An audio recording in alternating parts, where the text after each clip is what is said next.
we was all supposed to go back with the group, but that just didn't. I'm like, bro, Tamari, I'm trying to talk to him. He's like, bro, don't talk to me. This shit's over. I'm like, over? Like, let's take it back. The panties, the girl DMing, talking about that, and then I'm, drunk, and even, as you know, anybody that has drank alcohol, it's hard to control shit. Like, if someone touched on your ear, like, what the fuck? You know how shit gets, right? So, I'm like, what the fuck? Boom, he pays for Jada's room and his room. He wants me to be with Jada. I'm arguing with him, like, I'm trying to be in the room with him. I'm trying to talk to my nigga. I'm trying to fix shit. He's not even letting me talk to him. He keeps telling me, go to Jada's, it's over. I'm drunk, I start crying and shit. I'm like, come on, bro. Like, I'm trying to talk. Nothing. He keeps telling me the same thing over and over and over again because he's upset about the situation. Everybody was drunk, too. He was drunk. My friend Jada was drunk. I was drunk. Everybody was drunk. Everybody was having a good time. So, I get mad, and then I just started cussing everybody out. When it got to a certain point, I was just like, leave me the fuck alone. Like, now I'm just like, wow, this shit, everything just felt like life was just fucked up. And I could take accountability for that. I shouldn't have, cussed him and Jada out afterwards. See, now it's saying I have a minute remaining in my life. How do I... Bro, this is annoying. Why do I have a minute remaining in my life? This is actually ass. Can y'all tell me how to change that? Or should I end it and then come back? Are they gonna do that? If I end it and come back?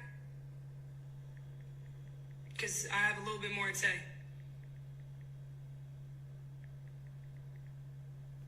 Restart it? And no, I'm not manipulating shit of the situation. If I could be cool enough to talk about the shit I did wrong, why the... But we gonna see.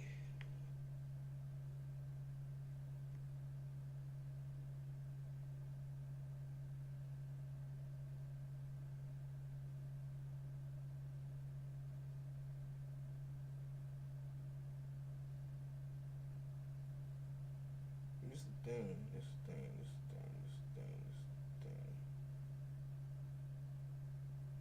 If your brother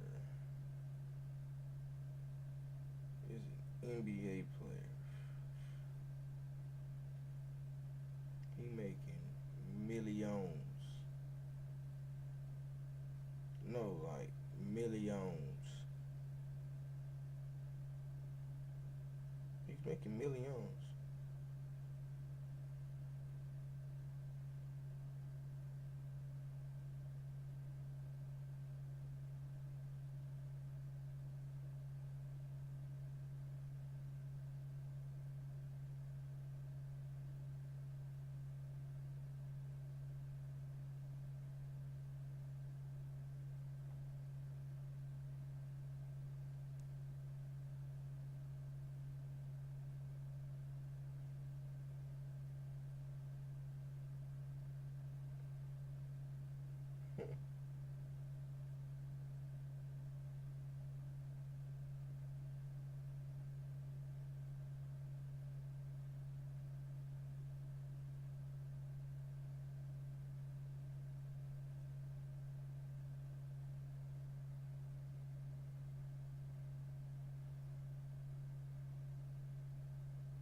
Alright, my fault, y'all.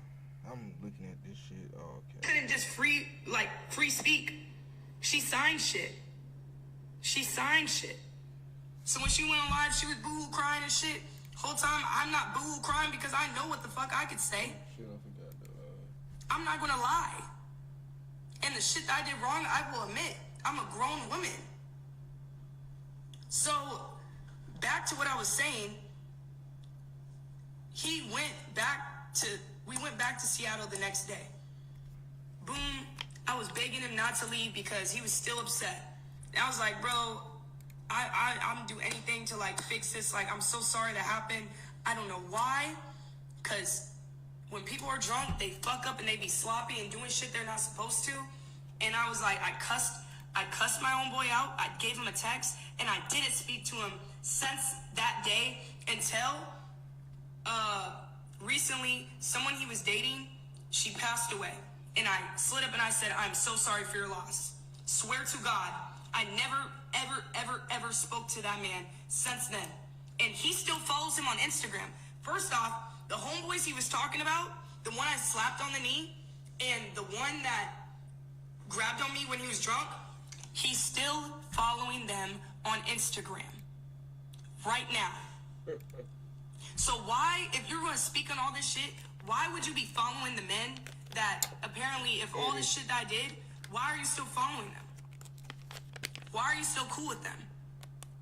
It doesn't make sense. If that situation is so deep and you want to speak on that, why are you still following them? It's as simple as that. You look dumb. This shit smell good. You're speaking so highly about, like, if you really cared and, like, if the shit was that way and I was a weirdo, if I was a weird female, you wouldn't be following the men. You wouldn't. No man would. Anyways, I still take accountability for that. Regardless how it went, I still take accountability for that. And I told him that. When we was in Seattle, I tried to make shit right. I didn't have any money during this time frame. It is not nobody's business about people's income and shit like that. My own money. I'm not saying other shit, but my own money that I had a certain amount in my savings that I've kept from my job and shit that like is my money.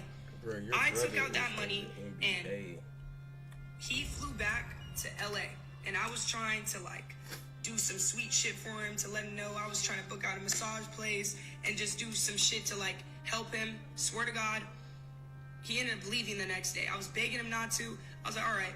I was gonna fly to LA the next day or the next 2 days. I was at my crib.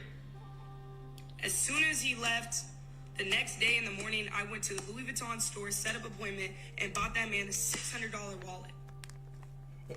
A $600 wallet. That wallet that y'all see on stream, the black and green one that he pulled out when we went to Hawaii, I bought that shit. I bought that for him. Not only just to like let him know the whole situation, but like I do shit to make people feel good. You know, like I know materialistic shit isn't going to solve anything, but yes. And him speaking on the fanfic shit and the fucking picture. Appreciate you, guy. What it do, Kobe?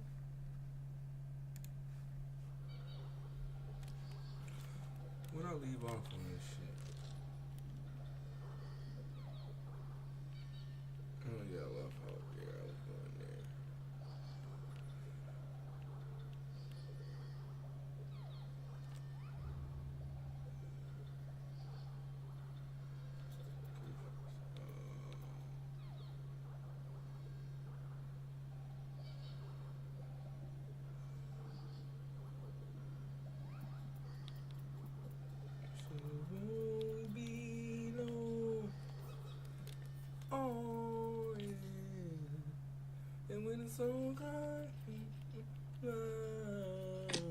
This is about to blow me. I can't find the picture.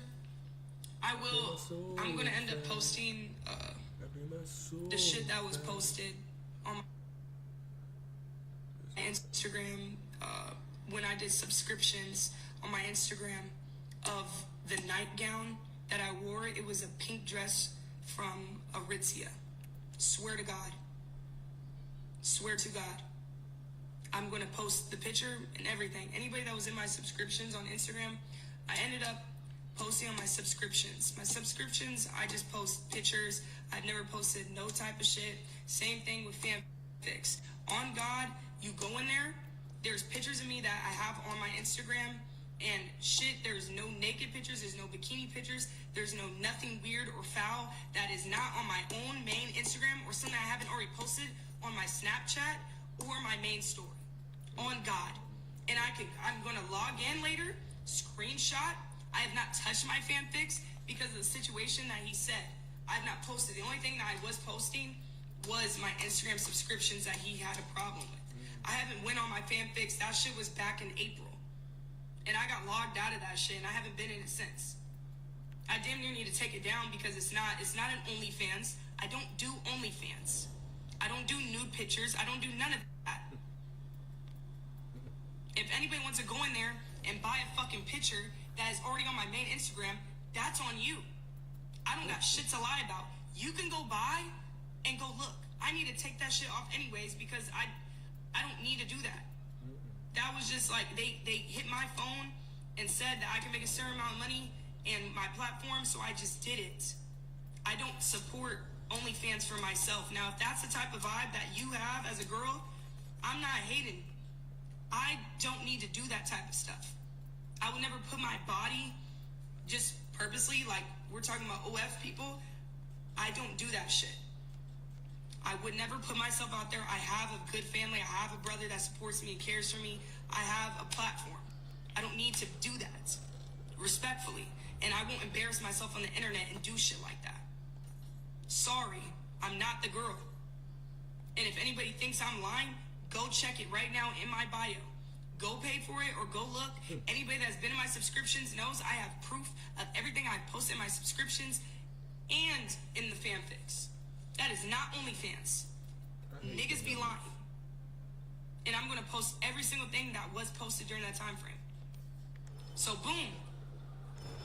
Boom, dude. Because this is getting long and I don't want to keep overdoing it. And I don't feel like hearing all the haters that's coming from his page and can't hear other people. That's just a no. Boom. We end up talking.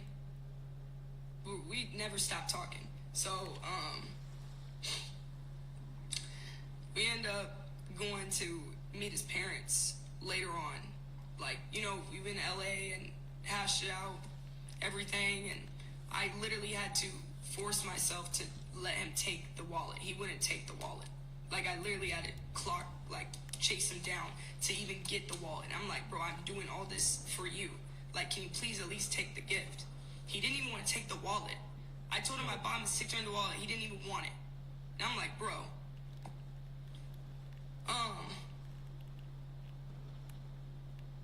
It's crazy.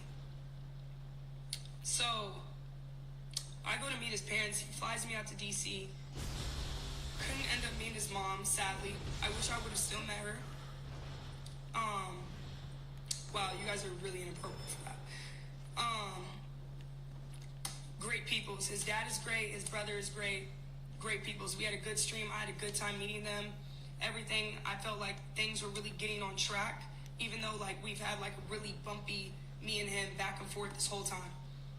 Regardless, it was just bumpy shit.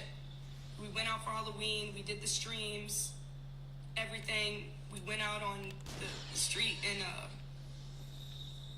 I forgot, DC with the bars and stuff. We took pictures, all that. We took lovey-dovey pictures. It's just crazy. And we ended up going back home. Then boom, from there, he wanted to end up going to Hawaii.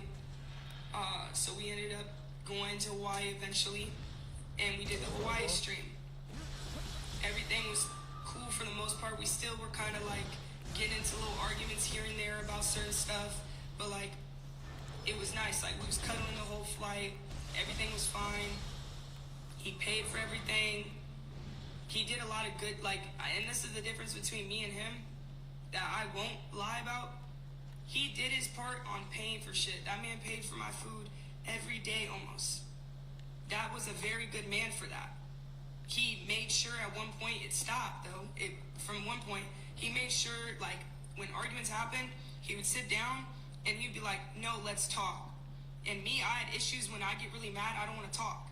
And obviously people have different types of communication and boundaries where, like, you got to learn. And there was a lot of things I had to mature in the relationship, for sure.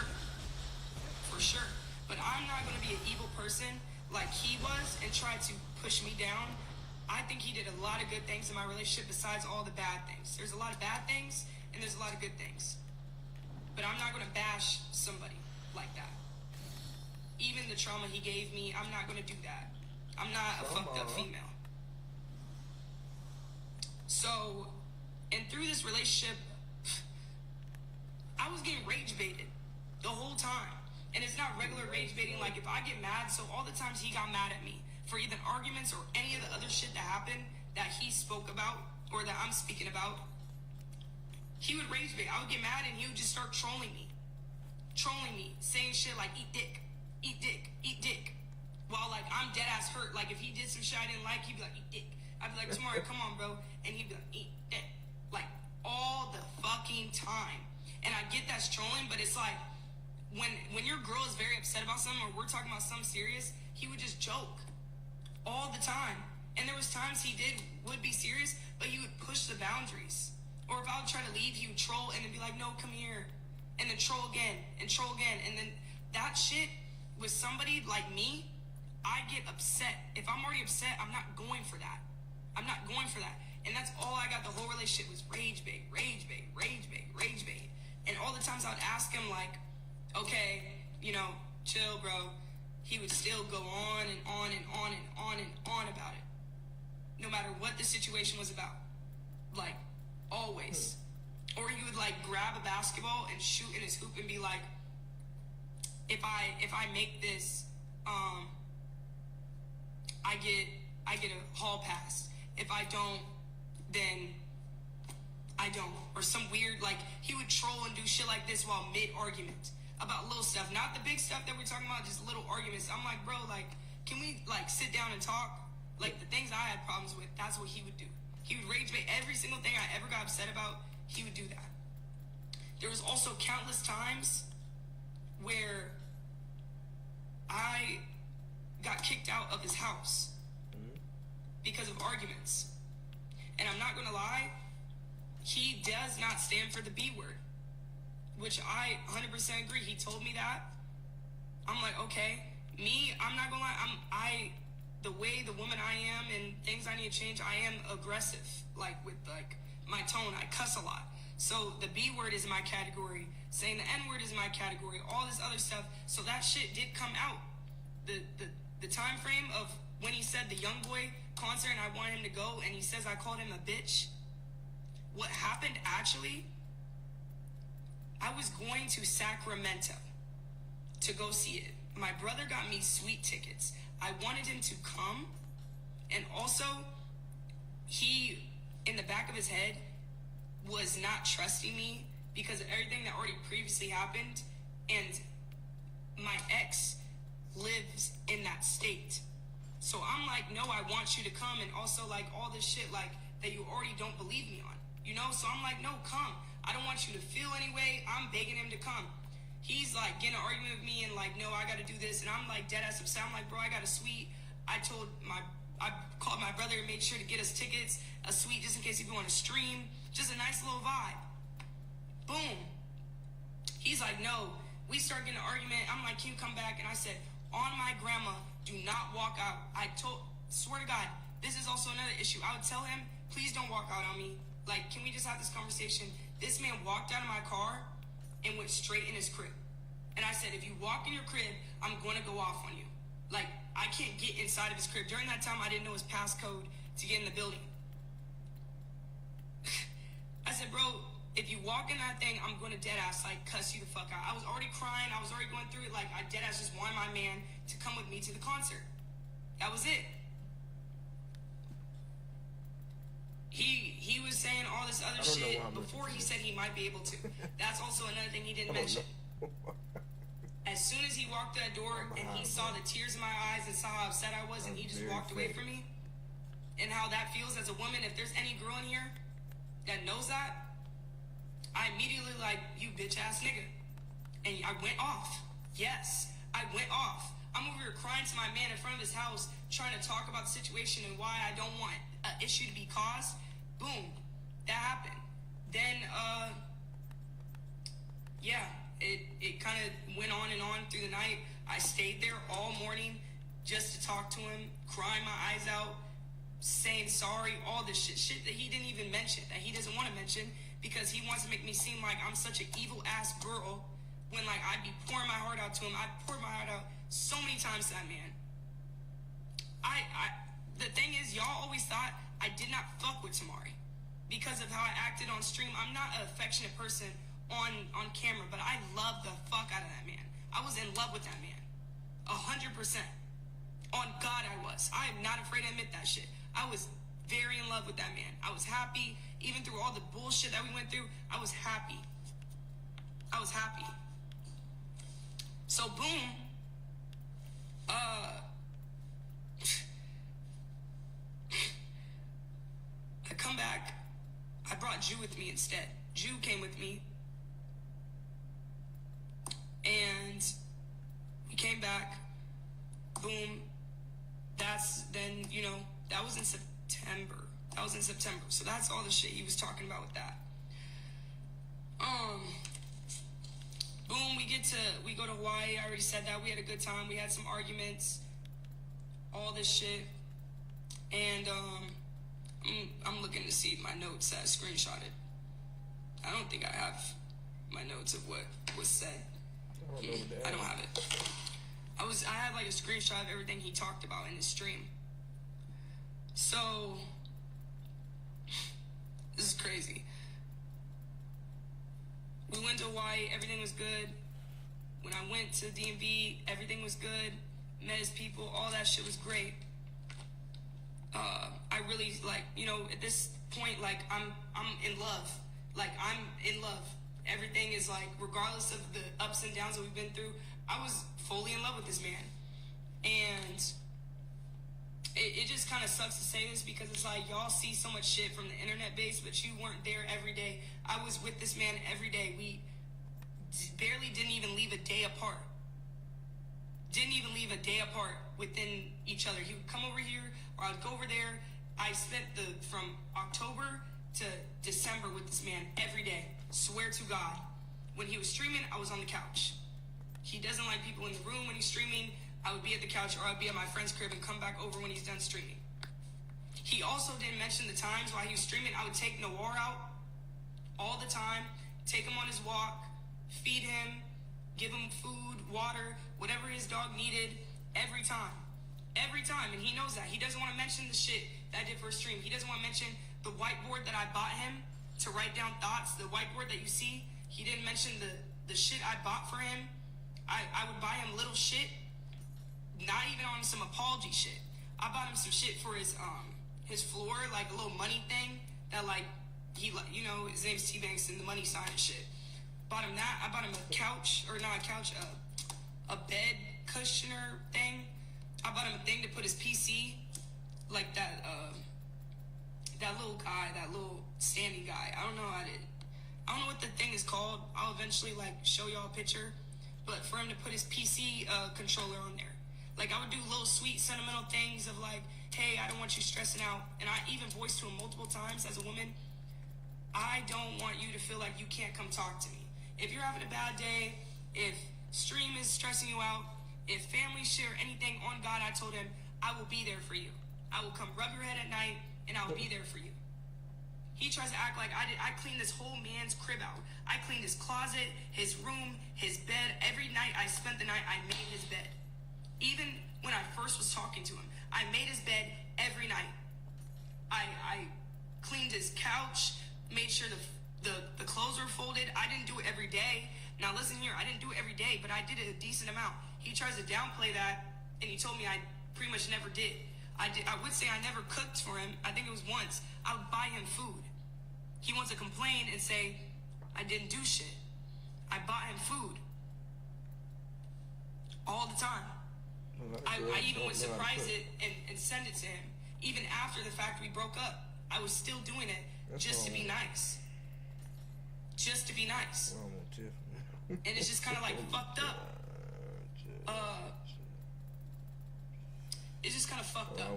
Because it's just like, I don't want none of the good things that I did get downplayed. You did. She know it. Like, it's just sad. It's just sad, and then he tries to act like all the money, like, the things that he did by me, I'm very grateful for. Very grateful, always will be grateful, despite all the shit he said about me today. I'll always be grateful that that man pulled out his wallet, his card, and paid for shit. He didn't have to do that. He didn't have to do that.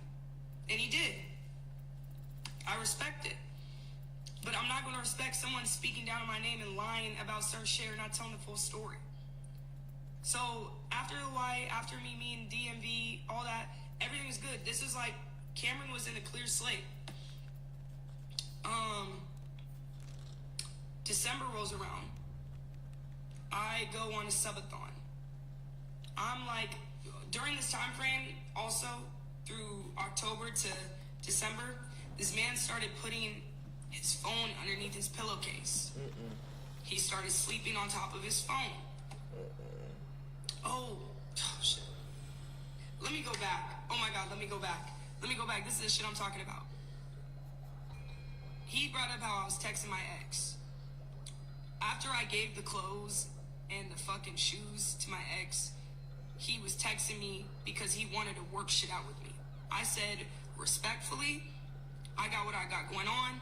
Everything happened. I went through, this is someone I was with for 2 years. I never had closure with this man. Swear to God, our shit was way worse than the shit that I went on with Tamari. Way worse. I was texting him. He was texting me off of fake numbers. I was blocking each one, and he was texting me off a new one every other day. And I was being transparent with Tamari, telling him, like he said in the thing, he asked me, did he? And I would say yes. Yes, he did. He, during this whole time frame, he admits and says, Tamari tried lying and said he blocked his ex. The ex was not, Cynthia was not blocked the whole time. This girl has never been blocked. This girl has never been blocked. I was being honest with him. He was not being honest with me. I was being in the BMW, and I would see the call log of that girl's name pop up. And I would have to ask him, you're still texting her? He wanted me to come to her crib with him to go get a cage that she has of no... I don't know why I'm being nosy, huh? So damn well, if I come with you, why would you do that? You're going to cause something to happen, and I'm not going to have that girl disrespect. He said that's all we were texting about, da-da-da-da. We were going to USC playing basketball and shit with his homeboys with Mike and Darnell, like you said that he was with. She was calling his phone the whole time. No. The whole time.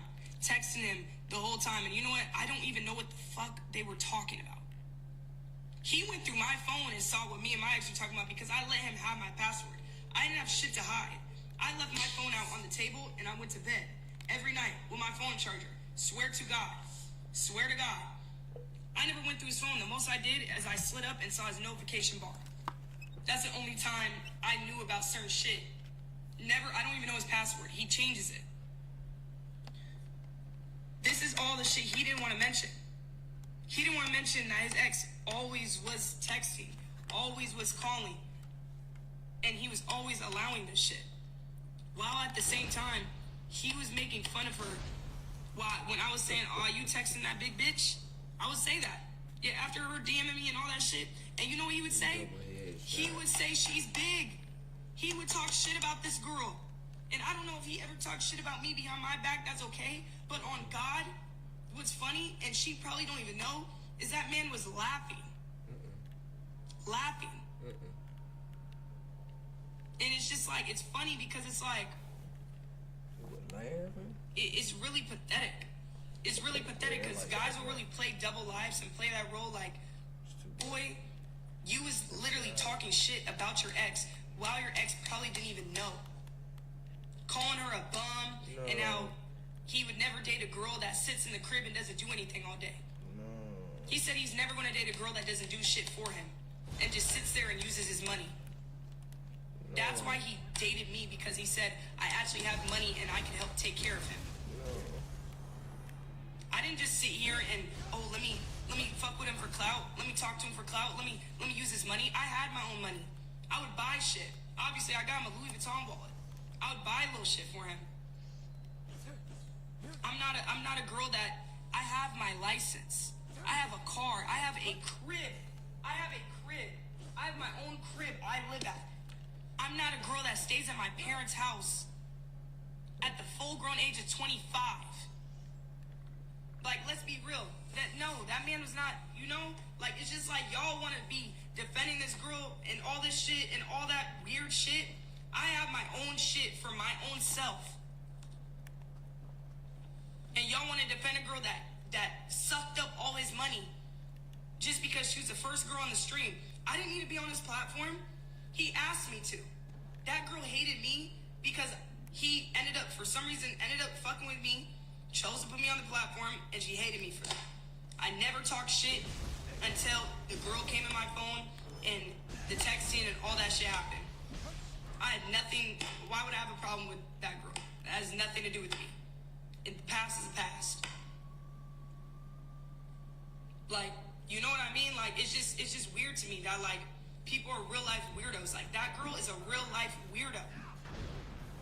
Real life weirdo. Tamari is a real life weirdo for everything he spoke on today. They damn near deserve each other. Based off how they move, all they care about is internet shit. That's why when she went on live crying and dressing up as him, she wanted views. She wanted the clout. He brought me on stream to get clout. I'm not a fucking A+ celebrity, but it was an upgrade from his last. I had a platform. He gave his last a platform. I already had a platform, and he helped me gain a little bit of followers on top of it, but I already had my followers. You feel me? So it's like, it's just kind of embarrassing. It's embarrassing, and it's really messed up that someone's gonna go on the platform and try to slander me. My family was so welcoming. He met my own brother. He met my mom, my dad. My brother took him to dinner. My parents invited him to a crib, full, warm, welcoming. Same with his family. I'll be honest here, his family was very welcoming and nice. He came to my brother's basketball games. I took him backstage. Shit that, like, people don't really... His ex ain't doing that shit. There's certain people that don't have that type of pull. Not saying that's so fucking big, but it's like, let's be real. You're over here thinking, y'all, his fan base over here thinking I'm just, reeling in and I'm such a fucked up person. What the fuck? No, I'm not going for that. I'm not going to have someone slander me after all the cool shit, good shit I did for him. On top of the shit he did good for me. But you're not going to put me down. You're not going to put me down. I'm going to be so real. Because look, every time that man mentioned my brother in a stream, how many views did it get? When we played basketball, how many views did it get? When he did the Sacramento shit, how many views did he get? Every time he put me in some shit, it would be my full name or Zach Levine's sister. And every time, it would get views. And I'm not even trying to say, and he want to say I have the biggest ego. Oh, I'm sorry. I'm sorry. Everybody is normal at the end of the day. But just like him, how he has an ego, he is a streamer that has 500,000 followers almost. He has a fucking huge ego. And he swears that he could get whoever he wants. He doesn't care because the money's coming in his pockets. And I support his platform. He worked for that shit. He, 100% from the ground up, nobody but him deserves that shit. 100%. I never said it didn't. He did that shit on his own. He brought me as a guest, and I'm so appreciative of the time that we did have, and it was cool. And I enjoyed making content with him, and we had fun every single bit of it. I'll always remember that. 100%. But it's just sad that this man wants to talk so much shit and then leave out all the shit he did. Or the situations and not tell the full story and then try to slander my name for y'all to come on my shit and say that I'm lying and all this shit. So that's little gritty shit that I could add on. I'm not really worried. I'm more I'm about to really show more of like what really happened. So damn, I wish I could go on TikTok because I needed this phone to show y'all shit off here, and I'm gonna have to keep going back and forth to show y'all. So boom, December, the subathon. The reason why he said we got into a fight, I just kept feeling like, you know what I mean, like, Okay, I get it. felt like he was doing shit. He ended up getting, we went to Arizona to see my brother play. He ended up getting another phone. He has 3 Androids, and he bought another phone for whatever reason, for stream apparently, but he kept the other phone. It was just real weird, sneaky stuff. That's also part of the reason why I got a second phone. I was like, you're not going to do me weird like that. I'm going to get a second phone. The hell? I had to upgrade, so I did it. He ended up, you know, he got a different phone with a different number. It kind of felt a little weird and sneaky. And he, like I said, he was sleeping on his phone. I've never been on his phone, swear to God. He's been in my phone. He admitted, how would he see the messages of the shit that he saw of me and my ex from the beginning? I never was scary about my phone. I swear to God, if everybody knows I had my phone out, I've always shown him my DMs. I've always shown him my Snapchat. Feel me? I don't even have streaks. I don't talk to nobody. When I was done with dealing with all the tit for tat shit, I was focused on him. I was always focused on him, even when the whole bullshit was going on, but I dead ass was to him. I didn't care about none of that shit. I was posting him on, y'all saw, I was posting him on TikTok. It was getting millions of views. Why would I post a man and then be doing fuck shit? That just doesn't, that doesn't add up. That's not how you do shit. And I wouldn't be dumb knowing when I get around and people are recognizing we're together. Like the whole time frame where y'all didn't know we broke up or if we were together, we were together. After the D.O. yarn, the December, we were together. We were together. And y'all keep saying hickey. Tamari gave me the hickey on my neck. It was from nobody else but Tamari. I'm not going to tell y'all this again. It came from Tamari. I have nothing to cap about. He spoke on a lot of shit. I'm going to obviously come back and say shit. Boom.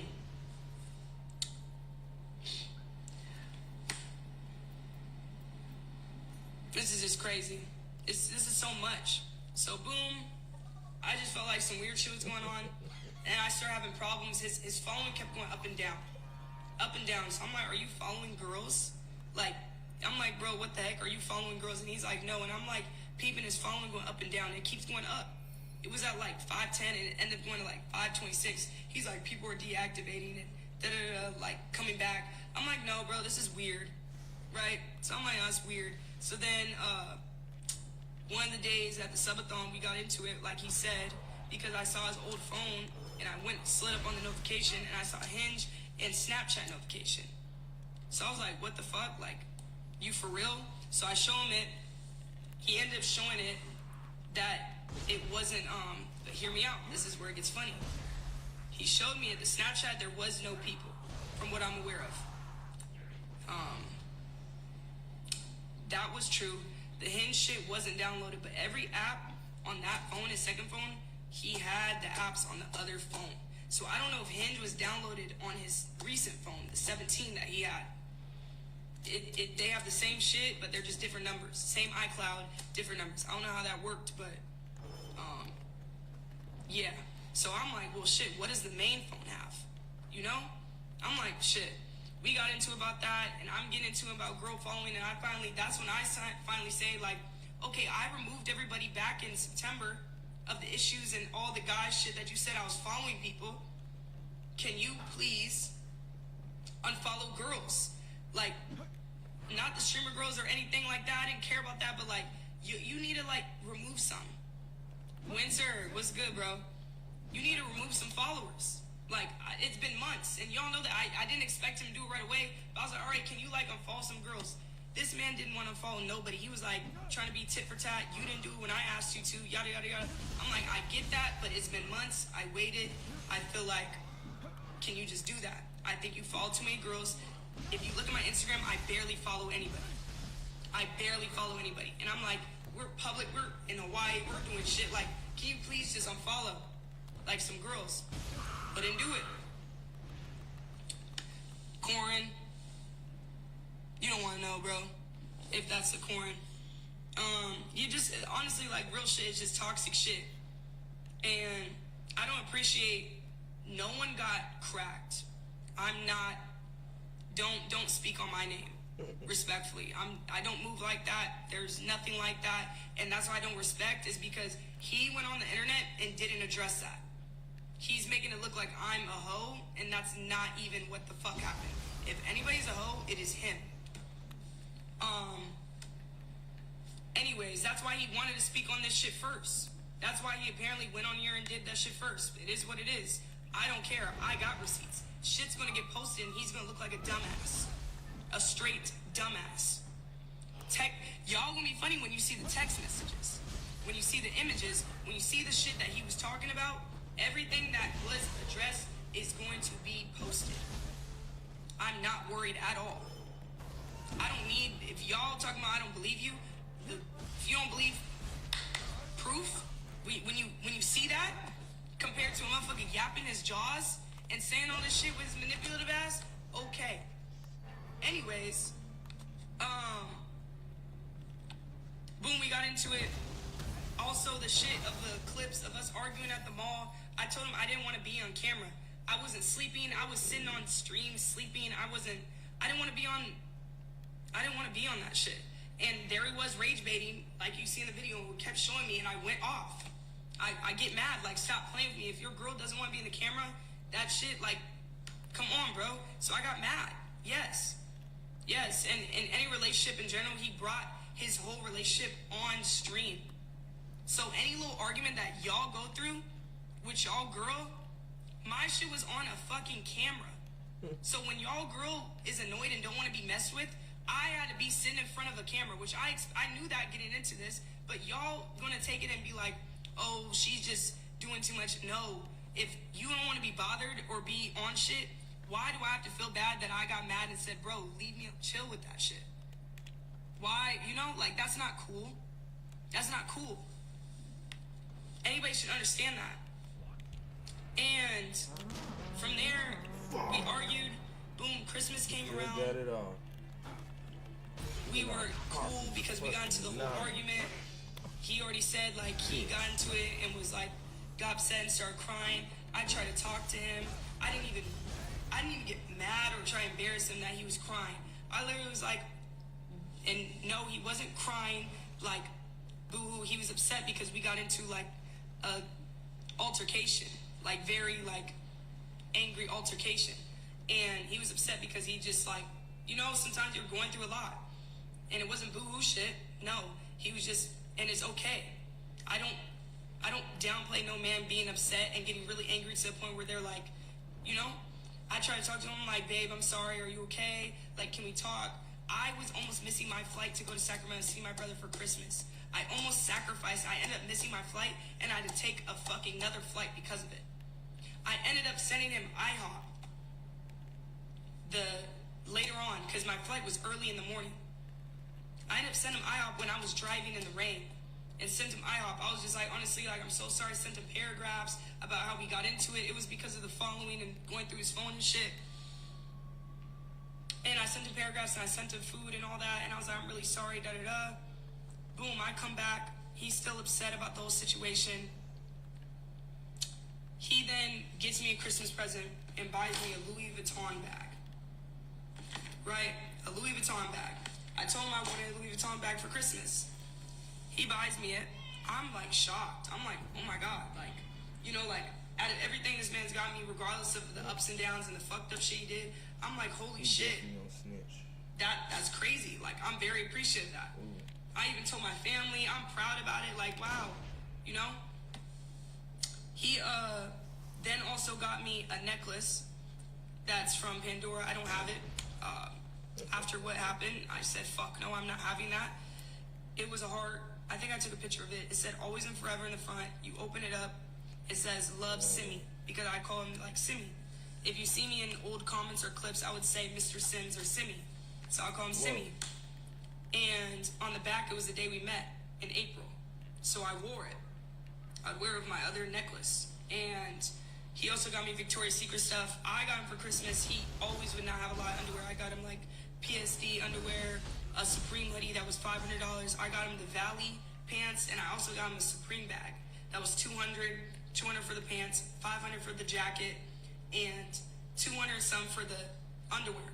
I also got him some skull beanies that has do-rags, velvet, or silk, so that he could wear it, because he likes to wear it for his streams. Yeah, I'm telling y'all all this because, boom, we get into it New Year's. The reason why we get into it New Year's is because we're joking around about something, and I don't know how this happened, and I swear to God on my grandma, I'm like, ha ha ha, and I accidentally said like, bitch please, like, the bitch word ended up coming out my mouth. We weren't even arguing, swear to God. This is like the day of New Year's. And it came out my mouth, like we were joking about shit, and I was like, oh shit. I literally was like, oh, what the fuck? Because he does not go for that. And I already said it in the past, remember? So it was like, I was like, oh shit. So I knew shit was about to go bad. He's like, get the fuck out, da-da-da. I'm like, no, we get into it. He done, feel me, call security. The security, I tell security, like, I'm not leaving, like, feel me, I'm gonna talk to him.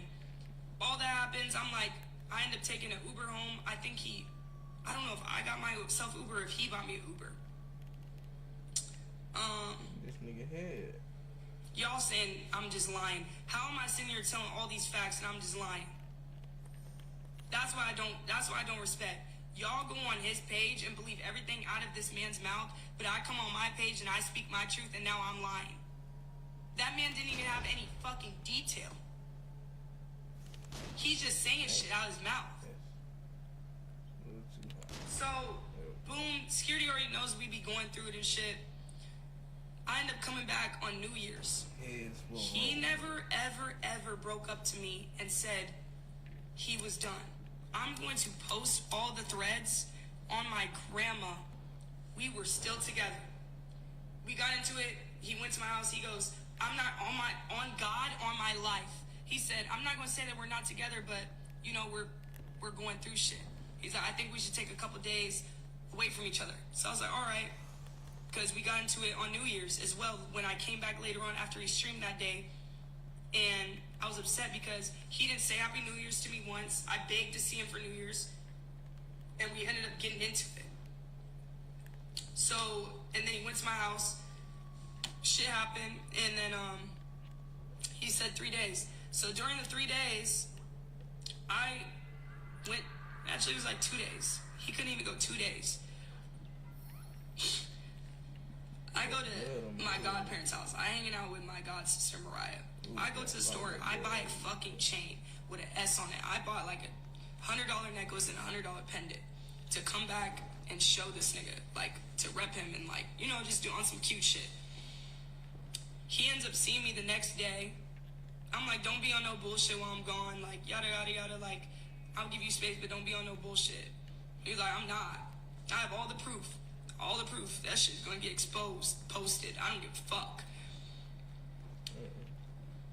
This man, while I was gone, thinking about him, he goes and links with a random girl. No. He talks about me. The 1st of January, I guess he was already texting this girl. Right? Let alone, why are you buying a girl almost a $3,000 bag if you're gonna go cheap? It just doesn't, like, I understand guys do certain shit, but like, what are we doing? So, boom. He goes and links with this girl. This is all from from what he told me when I found out the 11th of January, but this happened the 3rd and 4th. He said it happened the 3rd or 4th. I didn't know this. I found out later on.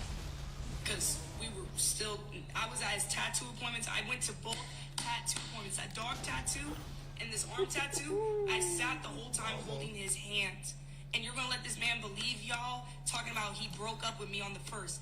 We were together until when he got caught cheating. That's when I said we are not together. That is when I said that. That is the one time I said that. I have it on proof, on text, so he looks like a dumbass. So boom, we were together. We were together with both people. Swear to God. That's why I was filming, and I didn't even take it to the internet then. Didn't even take it to the fucking internet then. Not everything he said was a lie, but a lot of shit he lied and left out a lot of detail. It wasn't even, feel me, if you're gonna speak on this much shit and try to downplay me, you might as well say the whole shit. So boom, he apparently was texting this girl. She's from Burbank. They were texting for a while. Apparently he DM'd her in our relationship from his mouth. She knew about me. She knew about his ex. She knew about the DOY or yarn clips or whatever the fuck his shit is. And he went and picked this girl up. They were DMing before, texting. She was talking about how she's a fan. He went and messed with a fan, which he could have, forget the relationship, he could have, like, jeopardized his own shit by getting exposed by this girl. You hear me? So I'm like, you're already a dumbass for, like, messing with a fan.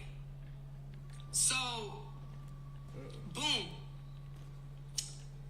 Picks her up. Apparently this girl works at Panda Express. No. Nigga cheated on me with a girl that works at Panda Express. No. Whole time this bitch could have took my order when I went to Panda Express maybe. Shit, this girl might have took my order once. Oh, God. Boom, he brought her over to the crib. She apparently, I had pictures up in the crib, first off. Pictures of us in Hawaii. I had clothes there. My hairbrush was there. My hair product. My body wash. Everything. Other pictures when we went to Streamer Awards. And we went out publicly. All this, all this happened. All this happened.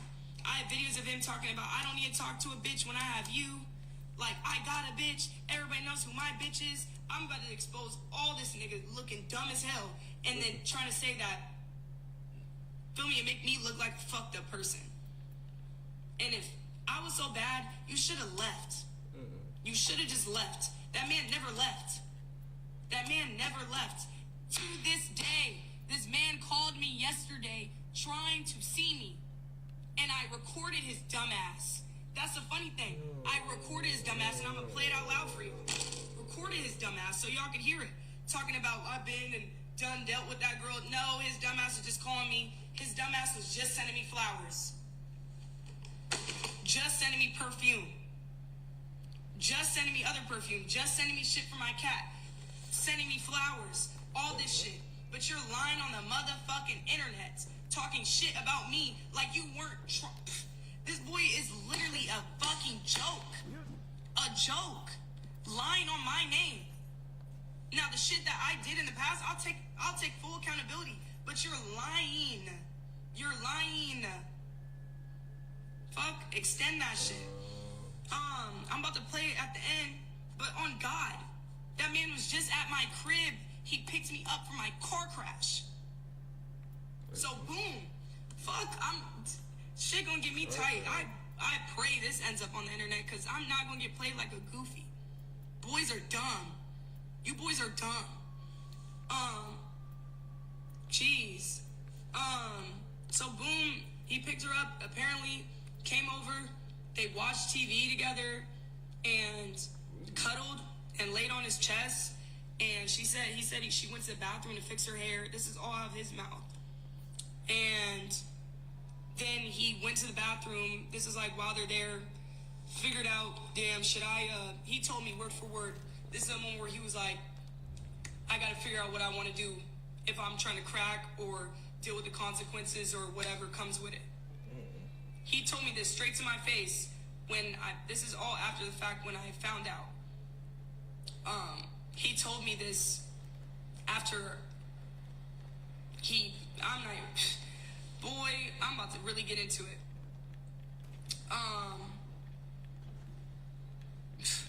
Jesus Christ.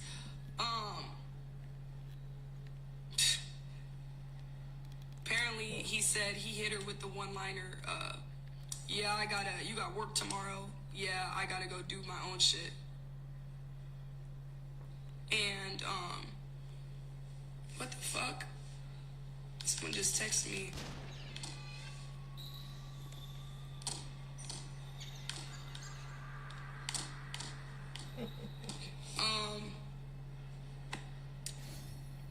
Got distracted because my friends are texting me. Pretty much, he drove the girl home. And tried lying, saying he didn't do nothing with her. I don't go for that. Boom, that was his story of what happened. Picked her up and dropped her off. They cuddled and nothing happened. I'm like, yeah, move along with that shit. I'm not a goofy ass girl. During that time frame, when I first found out, now I'm gonna go back to when I found out. I went over to his house. I got my hair done for him. That's when I had that weave, quick weave. My hair was straight. I was like, I'm gonna do my hair. And what the fuck?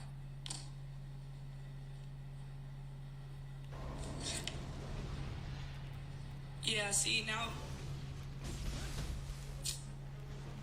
Oh my god. See, now all this shit's on the internet and it's so fucking messy.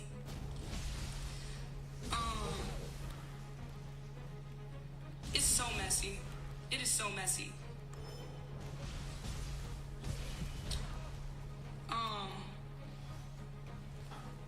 At this point, so boom, I went to his crib. We were like, remember I said we're staking days apart.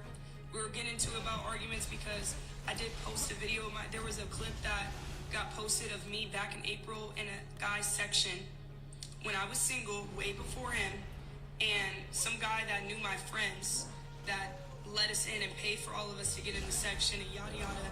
And they apparently saw me next to my homegirl while she's shaking ass and I'm slapping my homegirl's ass. It's on the internet. I even commented on it. I was like, you trying to get clout off of this is goofy as fuck. Like, that shit didn't happen. And them niggas are lames. Trying to get clout by using, get out of here with that. Still this day, I will still say y'all are lames for that. Stop trying to put me in videos and get clout off of me because I was dating a streamer. That's lame. So, boom. I found out, I went in the crib. We were, going through shit. I was going to his tattoo appointments. I have all the proof of me going to his tattoo appointments, holding his hand, kissing him, all that shit. He barely even spent time in my tattoo appointment when I had to get my tattoo fixed. My fucked up back tattoo that I don't like. He was there for maybe an hour, and it was 12 hours. I was with him, and there's proof. I posted on my Instagram. If anybody follows me, I was holding his hand, and he was sitting getting tatted. I will post every single thread, every single thing, every single file, so nobody is sitting here questioning me like, oh, no. You will see. You can see the lies in my face. Nigga, watch the proof in your face. Watch the threads. I don't got shit to lie about. Move along. Move along. Troll ass. You saying all this shit, but when the shit hits the fan, it's not going to be, oh, she's lying. No, it's proof. I don't care whose side y'all are on. This is me getting out there because I got banned on my shit. So, boom.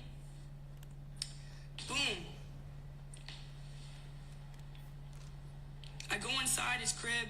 This is our first time seeing each other. We was getting into it because of certain shit that was surfaced on the internet, like that video that I said. And there's also a video of me that I took that was I kind of shook my ass a little bit from the side. And I instantly deleted it after he texted me and saw it. I was like, oh yeah, I'm tripping. I'm tripping. We were just beefing and I was tripping. I was trying to get, girls just do stupid shit sometimes. But I deleted it. I did. And we're beefing, yada yada. So I finally came over his crib. I walked in the bathroom. I don't know what told me. I think it was God. I walked in the bathroom, looked down at the floor, because the week before that, when I came to the house, there was a black hair And I kind of just ignored it. I was just kind of like, like, you feel me? Like, you see my hair. I'm like, seems a little off. Then look down at the ground. I don't see nothing. I look up in the shower, and I look at my hairbrush. I'm like, the fuck? That's a lot of hair. I grab it, and I have pictures. I have pictures on God, on my life. I will dead ass post this shit. I damn near should. I wish I had like a third phone, because I don't want to go on pause, find this shit, and then y'all are like, oh my God, I'm gonna post the shit. When y'all see the shit, hey. So boom, all this black curly hair. My hair's not that long. My hair's damaged. Hair was like this long. I'm like, this nigga got caught up. I'm like, oh my God. Like in my head, I'm like, fuck. I don't know what's worse. Finding out that someone's cheating on you or just not knowing at all. Sometimes you're just like, I'd rather just not know, right? I look at the fucking hair. I walk to him and I just look at him. He's like, what? I'm like, man, you done got caught up. He's like, what now? What now? You want to accuse me of cheating? Da, da, da, da, da. I'm like, no, like, you're dead ass caught up, bro. On God. I said, you're caught up.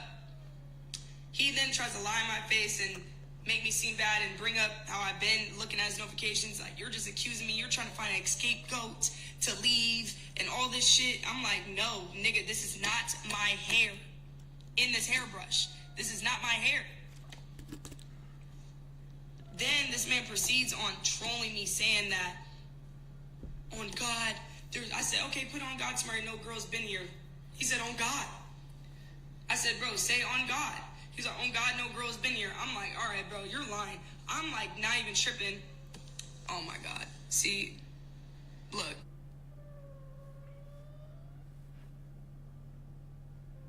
I'm nosy. The shit that's funny is if I go on my page. Oh, I know Fearbutt been posting. No.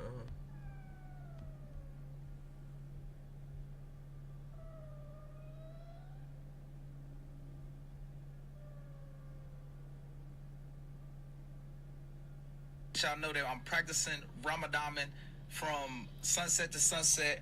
Man, let's get this journey going. Man, I'm ready to not eat, man. Let's go. Assalamu alaikum to all the Ramadanians.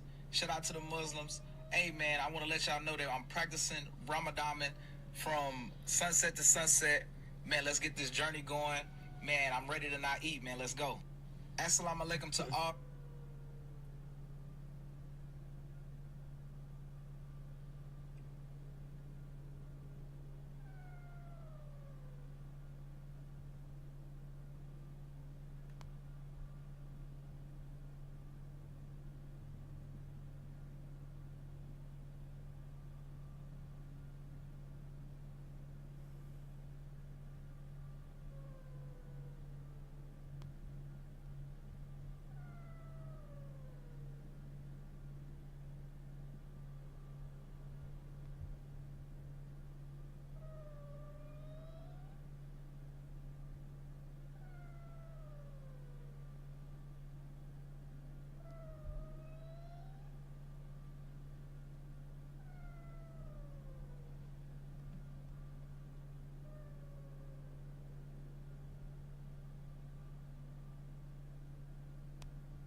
All right.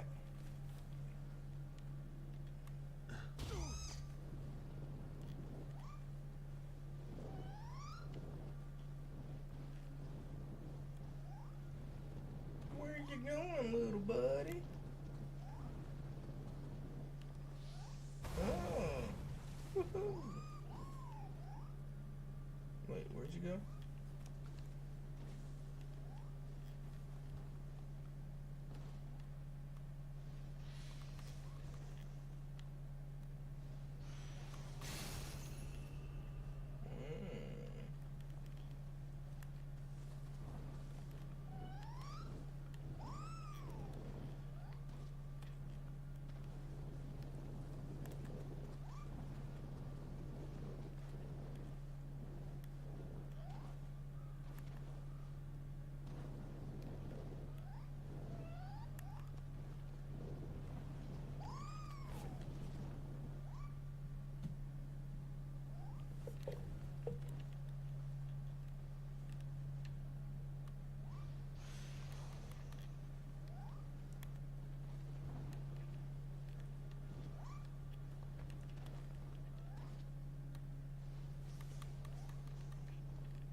Does she know I want her? She older? Bruh.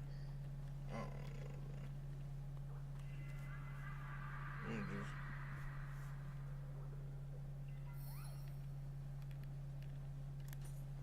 Yeah, man.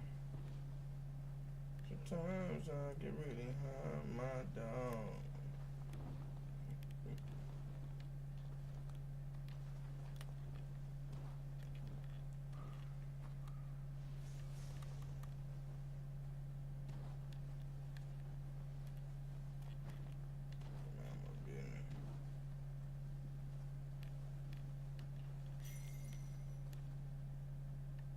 Fierce flame.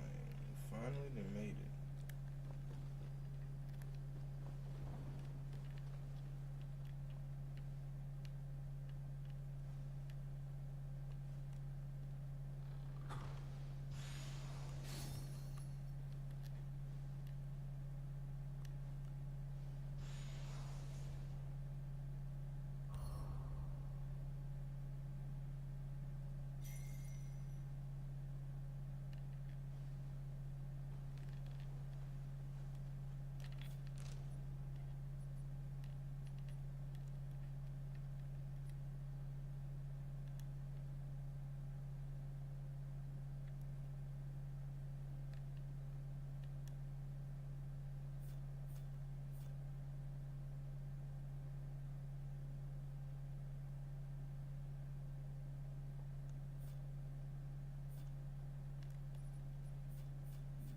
What do you mean by masters?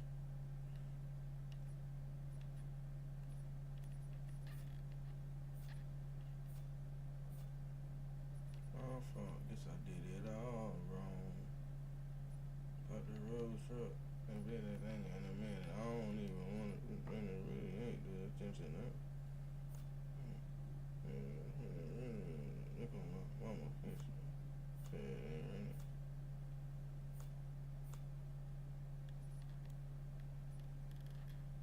What's the point of an Instagram image when you got millions for real? You really got the millions for real.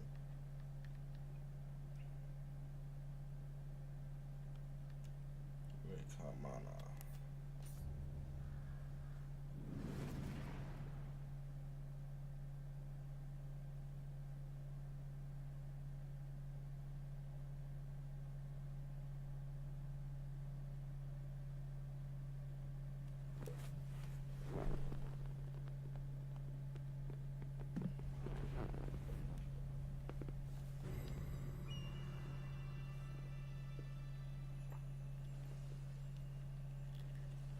Whoa.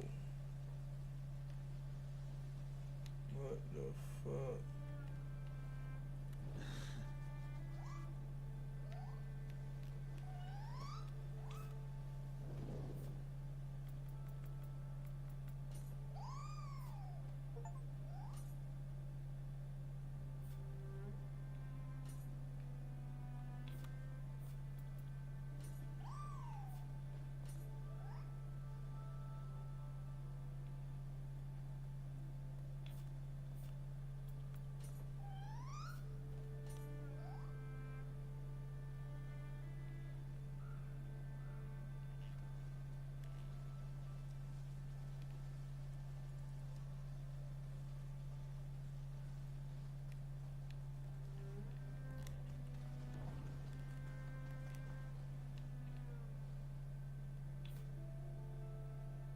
My thanks. So, this is the fire guards. Huh? Have I seen this before? Oh, well, right. I'll hurry up and try off. Yes, I did not care. With this new technique, I'll be able to make better weapons. Me and him got into it. He came over with a bouquet of flowers. Whenever I try to recall my And smithing, this was the first time, someone must actually. have taught me Second time. all about smithing. Or so I think. Surely it'll all come back one day. Till then, all I can do is forge on.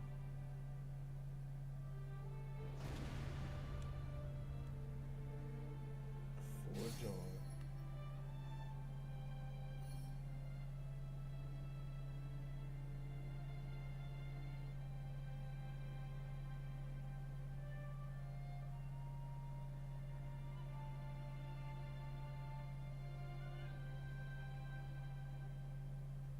Second time, I did where I brought the balloons and Here's did it in front hoping of his I crib can and be of shit. even Whatever more fuck. use to you. In the beginning. He dragged it on to now. Feel me? And that's okay. If that's trauma and that bothered you, I understand that. But you still decided to stay.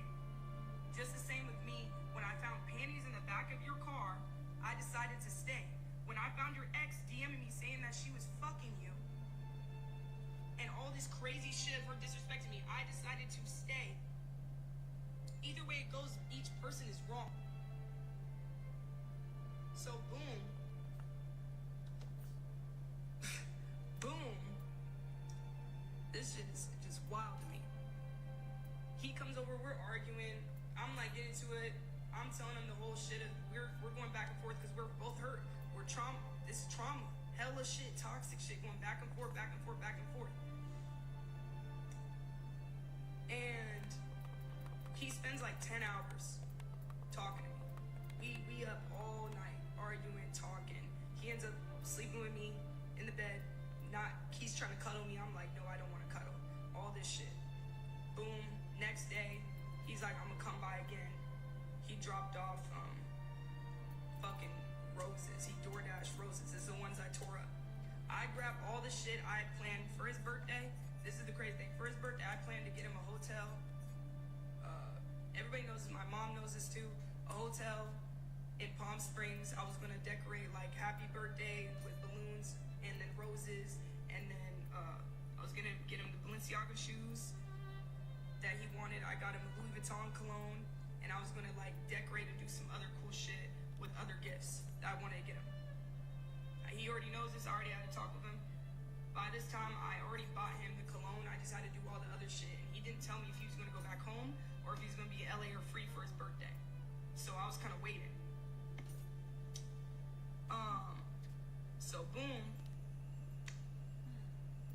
This is wild. I still give him the cologne after he cheated. After I knew. I pulled up when he had that shit. I dropped off the birthday card I wrote for him. Everything that I was gonna give him that I already bought, I gave it. When I dropped off, I popped the balloons, shredded the flowers, and left it in front of his door. I also threw the roses on his car. Just in case if he comes back and says this, I put flowers on his car. Like, nothing was wrong with the car. Everything's fine. I just was like, yeah, like, I didn't expect to see him. I just wanted him to see the shit and let him know, like, oh, damn, you know?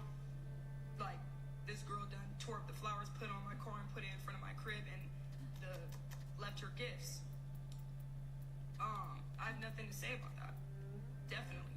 I got into the apartment, followed, you know, like, and did it. I knew the passcode, got in there and did it. So, boom. And I didn't know if he was still linking with bitches. So I was like, bet, if that's the case, he's gonna see that. Simple. Ain't nobody gonna do me weird. So, boom. He ends up trying to talk to me, and he's like, can't wait, no. And I'm like, no, fuck that. I'm not conversating with you. He ends up not coming back, and I end up coming back to LA, and we talk. And he's like, I'll come by tomorrow. And I'm like, all right. He comes by, we argue again, 10 hours, and boom. y'all keep talking about, but y'all wasn't together. We was together. All this, we was together. Like, he was still coming over my crib, doing everything. He was saying crazy. I got threads of this shit.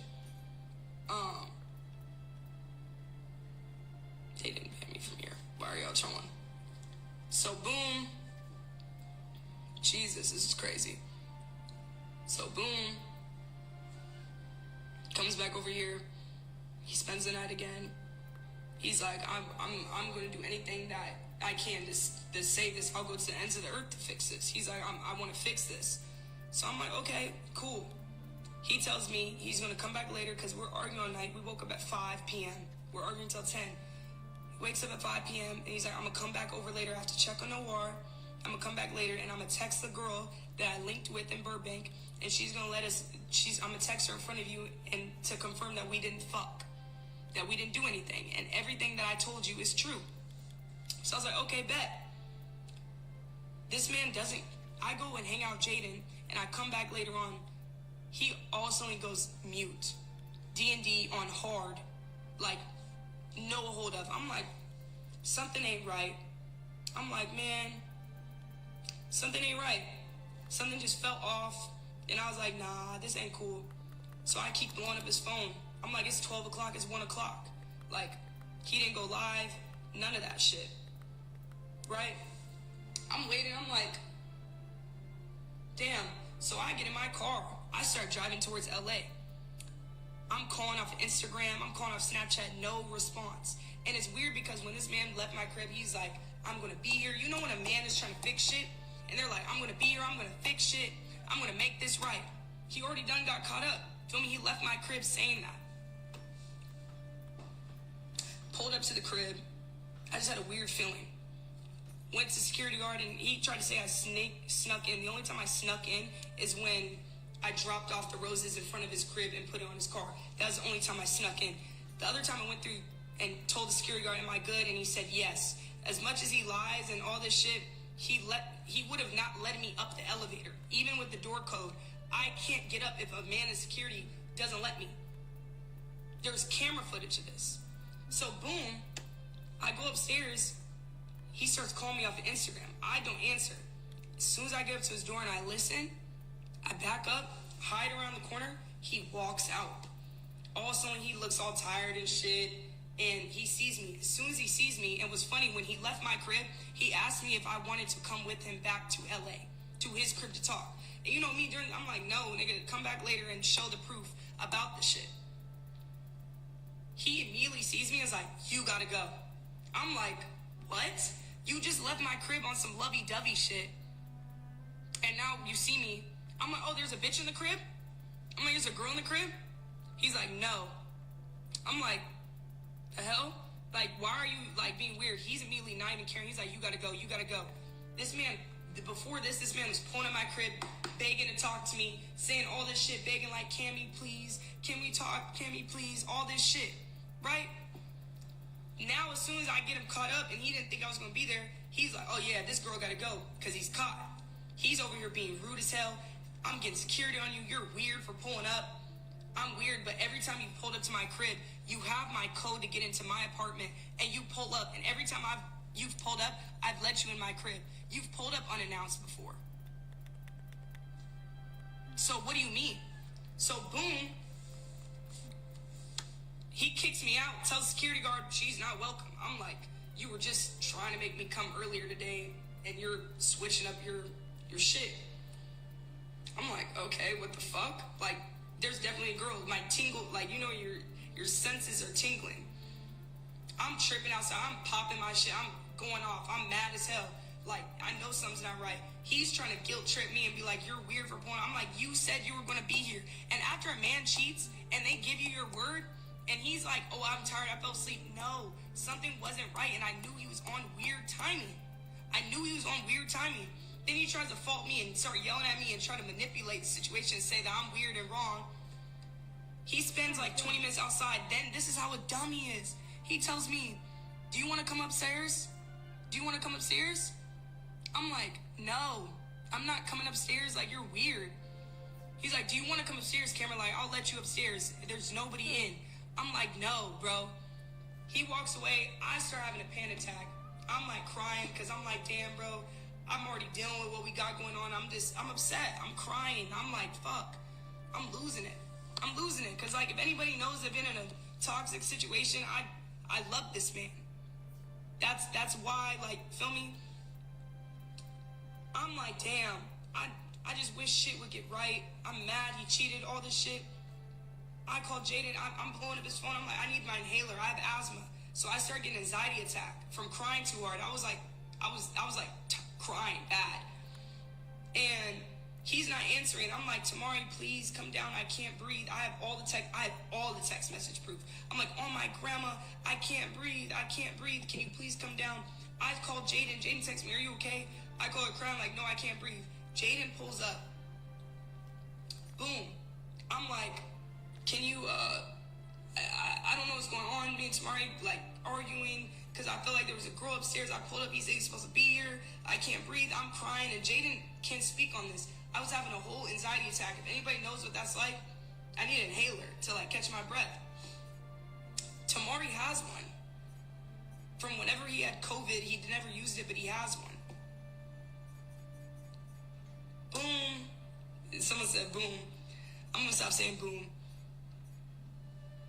Then Jaden's like, you think he has a girl up there? She goes in there. I don't know how she got in the building, whatever the case. She gets up there. She knows he's not answering. She tried calling off his phone. She goes up there. I tell her where it's at, his room, everything. As soon as she gets there, this man opens up, and she sees him, Tamari, and Cynthia walking out of his crib while I'm downstairs crying, having a panic attack while this man's trying to guilt me. And the slander that this man has talked about this girl, about how much disrespect she's put on his name, and when she and him were going through all that shit on live, and everything that she's did in a relationship, the disrespect that he's put on this girl's name, and the shit he said to me, and the fact that that's what you're going to do right after you got cheated. You left my crib to go do that.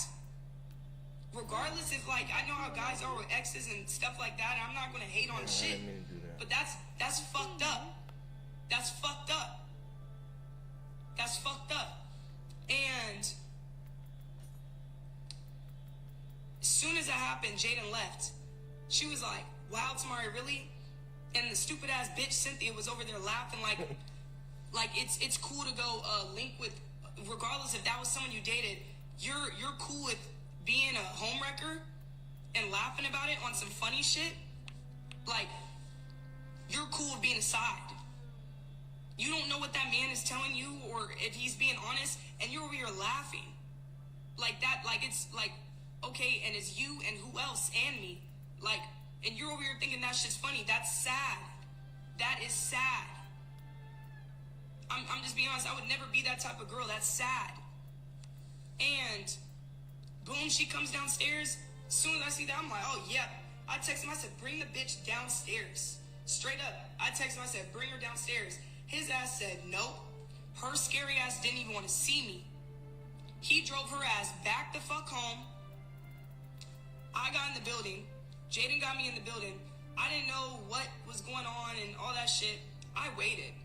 Because at this point, I'm like, ain't no way this girl is going to come in my phone from the beginning of the relationship, talk all this shit about me and all this shit, and then not only the first girl you cheat on me with, but then you're going to cheat on me with your ex?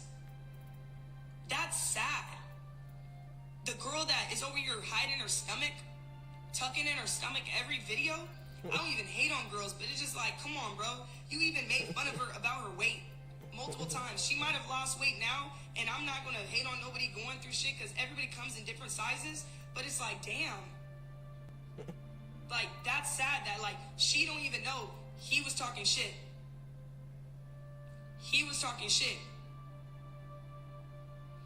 It's just crazy. Some of the shit I should damn near have recorded him and the shit he said about other people, her, just in general. It's sad. Welcome. And that's why I didn't want to come on here and do all this and expose shit, because, like, honestly, that shit should have stayed off the internet. It really should have. Not everybody needs to know about this. Whatever gets clipped, nobody needs to know about that. But but like, that man is fake. I don't know what he said about me behind my back and the shit he said to her about me, but that man is fake. He playing a double life or whatever, however long he was talking to her and the other girl, but like, it's dead ass wild to me that like, I'm over here on a public platform with this man, millions of views, people watching us, and you're doing this. After meeting your family, after meeting my brother, after meeting my family, coming to Thanksgiving for my family, spending Halloween with your family. Your ex didn't even meet your family, you said. Like, bro, it's so much shit. And then yes, when he ended up coming back and he had a sigh of relief, he was like, fuck it, I guess it is what it is. I confronted him because I thought he was still with her, and I was like, yeah. Then we talked about it all. How about it? We all talked about it. Then this man, when I went in the crib, Be seeing you. when I went in the crib, there was one of her shirts, and apparently when Jaden saw her, it was a different outfit from the clothes that was left in the crib. There was some gray sweats, like weird print, and a green shirt and a jacket. That shit got thrown. I don't know if he digged it out the trash, but that shit got thrown when I was in there. That shit was not left. That shit is weird. He tried, there was food he bought her, and pizza, and shit, and he told me everything that happened and how, like, apparently when he left my crib, this is what happened. He was at my crib. He left, went straight to go pick her up. They planned this shit. Her seeing me, she knew I was still with him because we didn't publicly come out. When everybody thought we weren't together, we were still together. She didn't care. Her grimy, nasty ass didn't care if he had another girl. She was like, I'm desperate. I'm just going to go back to my ex because that's the only shit I can't get. That girl can't do better. I don't even want to hate on the girl, but like, damn, it's been, me and him were together for 7 months, and you went that quick to your ex to go give up some shit? That's sad. That's sad. You can't do better, and then you want to be on TikTok acting like you're the ex that doesn't care, I don't care if that man was texting your phone to link. You still link knowing he has a bitch. There's photos in the crib. There's shit of me in the crib, regardless if he hit it. Be smarter than that. That's goofball shit. You saw my hairbrush in the fucking bathroom. And in general, she stated in a live before saying that he's cheated before, right? So you should know if he told you we broke up, you knew that we were still messing with each other, if that was even the case. And you didn't care. You're grimy. You're literally grimy, easy, and desperate. And that's sad. That's sad girl activity. Do better. Do better. I would never do that. I'm just gonna be honest. And as sad as that is, he ended up crying to me. We were crying and shit after I went in the crib and all that shit. And he was like, swear to God on my grandma, I have text message proof. He goes, I don't love that girl. That girl is not my person. I'm so sorry. I'm about to screenshot the paragraph. Yes. If anything, trying to make me look like a dumbass, I'm posting every fucking paragraph he spoke about this girl. He said, I don't want shit to do with her, and niggas lie. They lie, obviously. But, he said, no, that was a mistake. I did it just because you told me you were going to, when he said about me being on shit, I was like, bro, yeah, I'm going to be on shit, I'm talking, but I was just hurt saying that. On God, I haven't talked to no man since he cheated. I still haven't. I haven't messaged no man, none of that. I have screenshots. I've showed him my Instagram, my Snapchat, my DMs, FaceTime logs, call logs, since it happened. Have not changed shit, have not done shit. And it's just sad that, like, it's just sad. It's honestly just sad. And all that shit happened the 16th of January. So boom. He then had to go to Miami. After he got caught the second time with old girl, he blocked her and apparently texted her saying respectfully, I don't want you, I choose Cameron. I have a screenshot, in my phone. I'm gonna post that. I don't really have time for none of this of motherfuckers speaking on me. And I'll be deleting. So boom, I'm gonna make this short and sweet and let the other screenshots come out.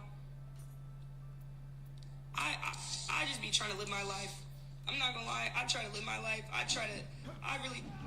Man, I'm not gonna lie, I'm not no perfect human being, but damn near I was really, like, my family knows how much I really love that boy. I ain't got shit to hide. I'm finna post screenshots because that man went on his big ass platform and talk shit. So yeah, I'm gonna prove it. No one got cracked. The only person that got cracked was Tamari. So, Be seeing you. he went to Miami. He went on Live 360. When all the times he was like still texting me, still trying to make shit work. This is during the time frame that I'm going to show y'all now, and I will post it. He was sending me pictures like this, saying, like I said, I want it back. I'll Apple pay you 10K right now. Shit, you choose an AirPod. He said, I miss smelling your feet. I said, that's on you.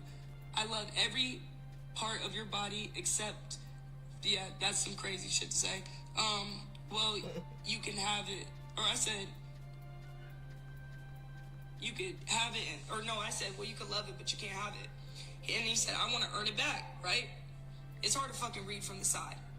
He goes, throw a dot on the map, and we'll take a trip there. I said, nigga, Cynthia Drive, nigga, because, nigga, that's where you wanted to be. And the other bitch. He goes, that shit's ass. It's better to, I wish, actually, no. Let's do it like this.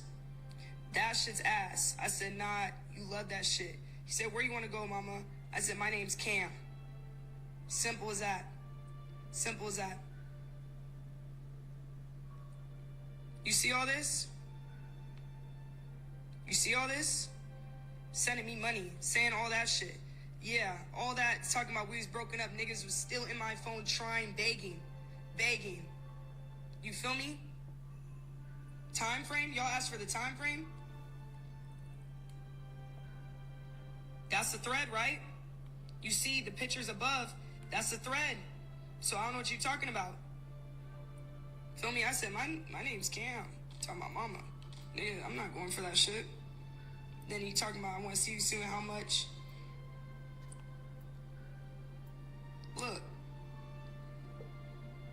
Look, I ain't got shit to hide.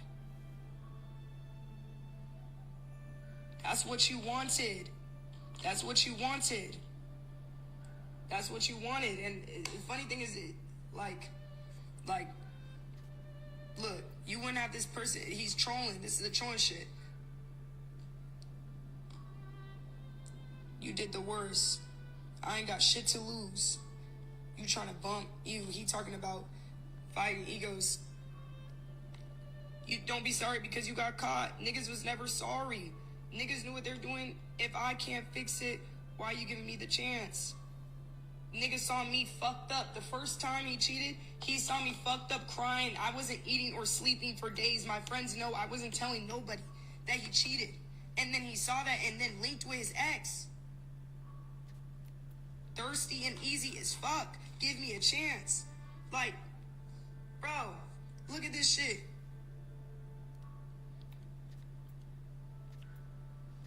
I be trolling though, I'm not gonna lie. You lost the privilege. This shit ain't AI generated. This is when I was on the phone. You can see I was on the phone.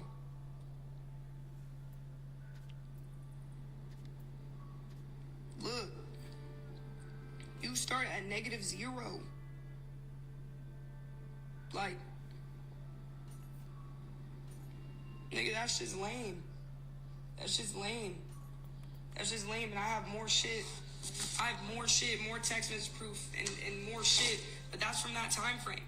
And he tries to play that shit like, yeah, okay, yeah, niggas mess around, come back, all that shit. I get that shit. niggas was sending threads and all this shit. Like, I don't got shit. That shit is not AI, boy. You asked for everything I do. I show proof, and now it's AI. Now it's AI. Oh my god. The fuck? That nigga was not trolling because he was showing up to my crib still with shit. Still doing shit. As soon as he came back from Miami, boom, he was on Live 360, calling me right after stream because I wasn't going for that. Showed up to my crib, or I was at Jaden's, showed up. He was trying to talk to me, still trying to work shit out. And then boom, he came back later on that night. We got into it because I just felt like a weird vibe. And I just wasn't really going for it. And this was like, that was the 23rd. I think he came back the 26th, the 27th. And she's messed, bruh. Come on, bruh.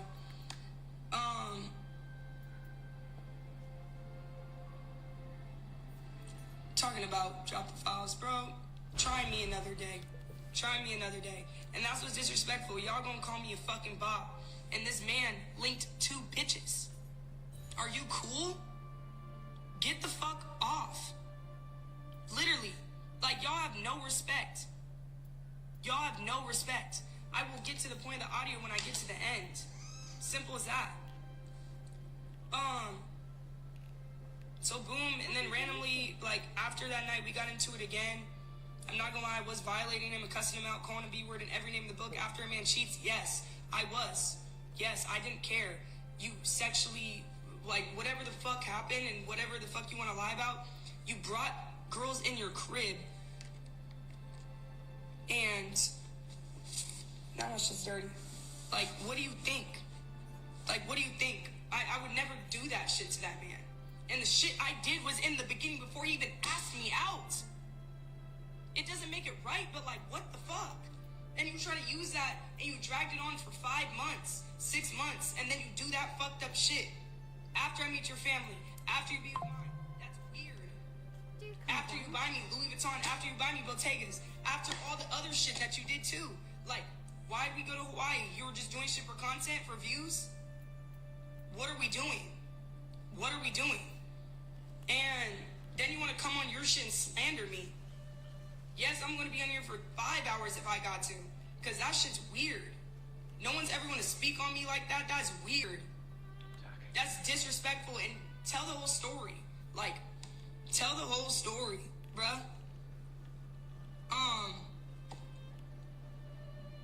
Wow. So boom. Again, for the 15th, boom. He then said, like, I don't think this is going to work out. And I'm like, what do you mean it's not going to work out? Because I already broke up with you. You know, by the time I found out he cheated, I was just letting him fix shit. We weren't together at this time. Because, like, what do we need to get together if, like, I already said you got to work for it? He was like, I just don't think this is going to work. I'm like, so you cheat, and then randomly you said all this shit that he was texting me and then go switch up, right? I still had everything that I got for his birthday. This is right before his birthday. He said this like the 28th. His birthday was the 31st. Yeah, he said this the 28th, 29th. His birthday was the 31st. I already bought him a $200 cake. From that time point being, I tried for that whole week. After he said that, I put past the cheating and everything. I was like, you know what? If I really love this man and I feel like this man's my person, I don't care how dumb. Sometimes I'll be a dumbass. I'll admit it. I'll be a dumbass. I was like, you know what? Let's have a sit down talk and like talk about it because you get one life, you know? And I feel like a lot of trauma and a lot of toxic shit happened and we went back and forth. So, you know, I tried and I'd come over every day and he started being weird to me. All that nice shit that he was texting me, I just showed y'all. And I'm going to show y'all the mean shit. He started being like, just different. Like, I just don't feel like being around you. And you make me feel uncomfortable and all this shit. And I'm like, you were just texting my phone talking about drop map, like a dot on the map. So I'm like, nigga, what the fuck? And pretty much he started being weird, started being disrespectful. I still dropped off his cake. I was begging to still see him on his birthday because it's his birthday. I was even trying to take him to dinner for his birthday. And his mean ass was like, no. I was going to take him to a whole restaurant and take him to dinner after he cheated. Just because of everything that happened in the beginning and everything in our relationship, I still was trying to be a bigger person because I loved him. And I still tried to do that, and he chose that. And I still saw him for his birthday, the night before and on his birthday. I gave him the $200 cake. I had a picture. It was a Chief Keef design one of, in the front said, all this money coming in and make it green. And I had money and cake and black. It was nice. I brought balloons. I bought 25 balloons. I have pictures of everything. I'm going to show you all the pictures I decorated in the crib. And a big 2-5 and that happy birthday sign y'all saw. I did that. I cleaned his whole crib, everything. Bought him fucking breakfast. All that shit. And when I gave him all that and did all that, the only thing he said to me was like, I still feel the same way, and like, I just don't think that I should share Life 360 with you on his birthday. On his birthday, this man said, I'm gonna unshare my Life 360 and location because I feel like you're just stalking me. You decided to go on Life 360 after you cheated. You decided to share your other locations after I told you it's gonna take a lot for me to forgive what you did. And I already know the shit that I did that you forgave me. And now you're trying to throw it back in my face like you didn't say, oh, I'll do this, this, and this to fix it. And now you're trying to throw it back on me like I'm a weirdo. Like, come on, bro. Like, I'm not no fucking weirdo. That's weird to do, act like that, manipulate and flip shit. You're trying to manipulate the situation. Like, I got all the fucking evidence of text message threads of you changing personalities, of you saying all this shit. And then you're going to say something on the internet. Like, come on, bro. That's sad. That's sad. I was not stalking shit. He gave me his low after you cheated because I said, I'm going to need to know if you're... Duh, he was driving around, picking up and dropping off people. Bringing it to the crib, shit like that. So I said, that's going to have to be what you got to do. And he did it. Then all suddenly, I give him a $200 cake that I'm still doing shit for him after the fact. Other people that get cheated on, they would be like, fuck you and move the fuck on. I was still being generous, doing shit for him. Still coming over, still telling him. And when he got banned off of YouTube, I DM'd YouTube. I know I wouldn't be able to do shit for real, but I still was trying to help him out, being a good person. Swear to God, I have the text message proof and everything. Everything. And it's just really sad because that whole week I would text him, send him paragraphs. I'll even expose myself of text messages. I was trying my hardest to fix what we had. And I was being a big person, putting past the cheating, putting past the shit I did in the beginning and what he did at the end, because I genuinely loved that man with all my heart. I didn't care if I never went on stream ever again. I genuinely was like, wow, like the way our connection was and everything that we had was so genuine and so real. I was happy. I was posting this man. It's just honestly really sad. And then you're going to go on the internet and say, I'm trying to ruin your career. Boy, I never wanted to ruin your career. Those words never came out my fucking mouth. You won't ever have a fucking audio, if you even chose to post it, that I wanted to ruin your career. The most I said, if I come out and say shit, I could cancel you. That's the most I ever said. That's a possibility. I'm not saying you couldn't cancel me back. I said that too. Like, it's just wild. And so after the fact, he was like denying me, and I saw him for his birthday. We spent time, and the next day he would wake up, he would be an asshole and be like, well, I'm going to stream, so, I still feel the same way I feel. I kept coming to his house just to talk to him. I swear to God, I sat outside this nigga's crib for 5 hours, and he looked at me and said, what are you doing here? I told you to go home. I said, I just want to talk. Swear to God. Swear to God. I even tried, I would text him paragraphs saying like, I can't sleep. I wasn't eating, I wasn't sleeping. Since all this, swear to God, I was not eating or sleeping. I almost had to go to the hospital and get an IV. My friends couldn't get a hold of me. I didn't answer my parents' calls, my brother's calls, or none of that because I was going through it. I would never generally do this for someone if I didn't truly love them or put past everything I did wrong and what he did wrong. I was being a big person. And I was damn near mentally killing myself over a guy that wouldn't even do it for me. And rather go on the internet, I didn't even say shit. I knew that clip, the live, would probably get views, but I didn't think it was gonna fucking go out of proportion like that. That's my fault for even doing it in the first place, putting it on the internet. But no, I didn't say nothing about, oh, let's cancel him. No, I didn't even speak on shit. He spoke on everything. He spoke on everything. That was his choice. I was never going to do that. I was actually on God going to come on live today and say, like, you know what, like, y'all need to calm down the situation on God. I was thinking about it, and then all of a sudden I saw an alert saying, I'm about to expose Cameron Levine. Like, a girl just can't have, like, I'm just as human as y'all. I fucked up in the beginning. Shit happened. And I gave everything to that man. I devoted myself.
Stupid early boys to get yourself hurt behind a hoe.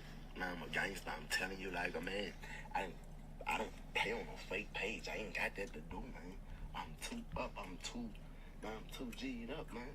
Like, you want a nigga to fuck your bitch so bad? I'm telling you, I don't even talk there for these little weird ass hoes. Y'all been bringing up. I wouldn't dare even talk to them. Never spoke to them. Fuck you, animals, my dude. I was just like, I don't think you niggas know how bad I can't stand y'all. Like, man, I'll spit on one of y'all girlfriends. Like, on my soul, but I'll spit on one of them folks. Man, I don't like you little boys, man. I really can't wait to catch half of y'all. Man, fuck you, bitch ass nigga. Yeah, man, my last time telling you, man. One of y'all stupid early boys to get yourself hurt behind a hoe. Man, I'm a gangster. I'm telling you, like a man. I don't pay on a fake page. I ain't got that to do, man. I'm too up. I'm too G'd up, man. Like, you want a nigga to fuck your bitch so bad? I'm telling you, I don't even talk there for these little weird ass hoes. Y'all been bringing up. I wouldn't dare even talk to them. Never spoke to them. Fuck you, animals, my dude. I was just like, I don't think you niggas know how bad I can't stand y'all. Like, man, I'll spit on one of y'all girlfriends. Like, on my soul, but I spit on one of them folks. Man, I don't like you little boys, man. I really can't wait to catch half of y'all. Man, fuck you, bitch ass nigga. Yeah, man, my last time to...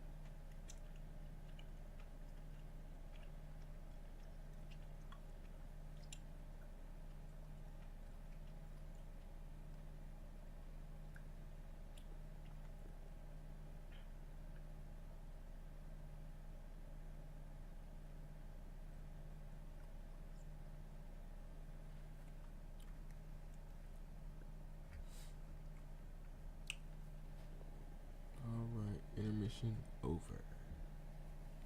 Let's do this.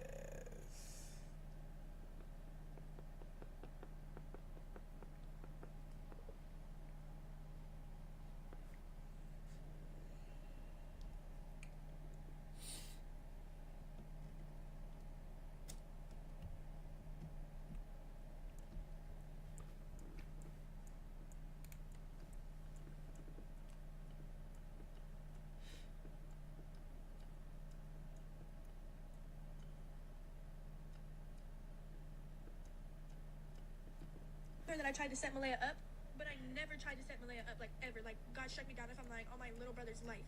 She thought that when me and Samaya came to the studio session, we were trying to set her up. I didn't even know Malaya was at a studio session. I'm sorry. So then, I'm just so frustrated. Like, I can't even, like, think right. I swear to God, because it's like, it feels like everyone's just, like, trying to, like, attack me, like, for no reason. Like, at the end of the day, like, and I don't want to sound like a crybaby, all I wanted was friends. Like, I wasn't trying to, like, be weird to any of these girls, like, at all. Like, at all. I swear to God. So, like, when I talked to Malaya and me kind of had an understanding, like, hey, we never did this stuff to each other, and a lot of people tried to get in between our friendship and make us hate each other, and that was, like, a clear understanding, you know? And then this morning I woke up, and Samaya's like, you told Malaya all of this, and then Malaya's like, you did this. So, like, I guess when I was sleeping, they had to, like, talk to each other, or somebody heard a rumor, or, like, I don't know, like, it was just all this weird stuff going on. But I'm just gonna say one thing on this live stream. I never did anything negative towards these women, and I've never tried intentionally to hurt any of these girls. And that's all I want to come on here and say, because they keep going live about me, they keep threatening to expose me. Ari and me got into an argument. I disrespected her, she disrespected me. Me and Samaya got into an argument. We rekindled. I don't know what happened with that. And then Malaya thinks that I set her up. I never set her up. I just got off the phone with Malaya's mom. I'm so tired of this internet shit. I promise you guys won't see me on here for a long time. Like, the fact that I'm even crying on live is so ugly. Like, this is so ugly. It's so out of character for me. But I promise to God, you guys, I never did anything to these girls, and that's all I want to come on here and say. say because I'm so tired of these people using my name and trying to like switch narratives, etc. And I know I probably should have never even went live, but like I'm just so sick of people always trying to make me out to be the bad guy when I didn't do shit to them, but try and be a good friend. I swear to God, and there's all these like little people in everybody's ears trying to make me out to be this evil person, but every time I can clear it. Samaya said, oh, you were talking to Yokai. I cleared it. Samaya said, oh, you were talking to this person. I showed her ideas. I show everybody and all my friends anything they want to see, and I tell them the truth about every situation. Every situation I've ever said, I tell them the truth. Ari said, you tried to file my ex. I told Ari I had no idea that was your ex. How was I supposed to know that was your ex? You know what I mean? So all I'm saying is everybody just tries to like paint me out to be somebody, and I'm really sick of it. And so I don't know why I went on live while I was emotional. I could have went on live later, but this is real and this is raw, and I'm not gonna keep like just acting like I'm okay, etc. And I'm just gonna get off social media for like a month or two. But that's all I wanted to say. And I'm sorry if I embarrassed myself. Okay, Malaya talk, and Malaya's like, you tried to set me up. I never tried to set Malaya up, never in my life. So I don't know who's telling her that I tried to set Malaya up, but I never tried to set Malaya up, like ever. Like God shut me down if I'm like on my little brother's life. She thought that when me and Samaya came to the studio session, we were trying to set her up. I didn't even know Malaya was at a studio session. I'm sorry. So then, I'm just so frustrated. I can't even like think right. I swear to God, because it's like it feels like everyone is like trying to like attack me like for no reason. Like at the end of the day, like, and I don't want to sound like a crybaby. All I wanted was friends. Like I wasn't trying to like be weird to any of these girls. Like at all. Like at all. I swear to God. So like when I talked to Malaya and me kind of had an understanding. Like hey, we never did this stuff to each other, and a lot of people tried to get in between our friendship and make us hate each other, and that was like a clear understanding, you know. And then this morning I woke up and Samaya's like, you told Malaya all of this, and then Malaya's like, you did this. So like I guess when I was sleeping they had to like talk to each other, or somebody heard a rumor, or like I don't know, like it was just all this weird stuff going on. And I'm just gonna say one thing on this live stream. I never did anything negative towards these women, and I've never tried intentionally to hurt any of these girls. And that's all I wanted to come on here and say, because they keep going live about me. They keep threatening to expose me. Ari and me got into an argument.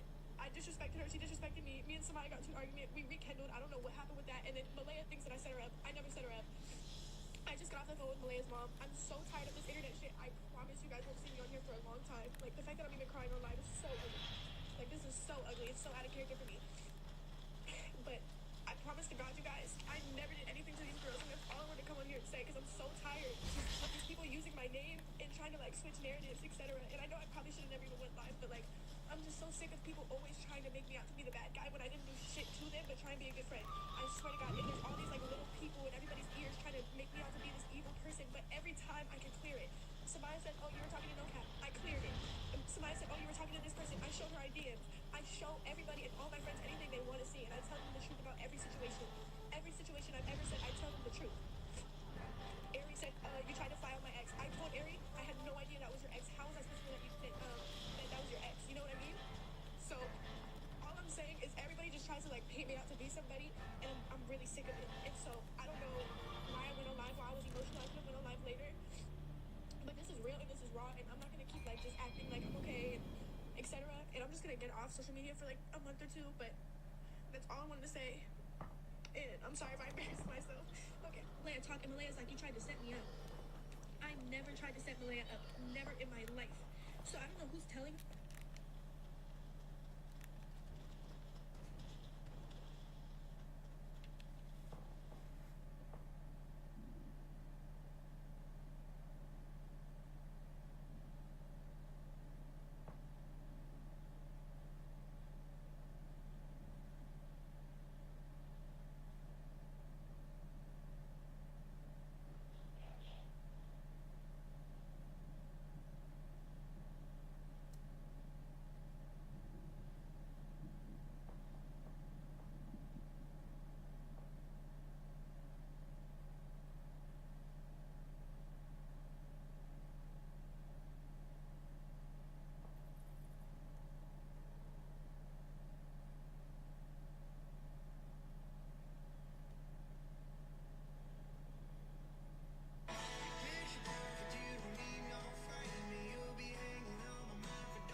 goodness gracious.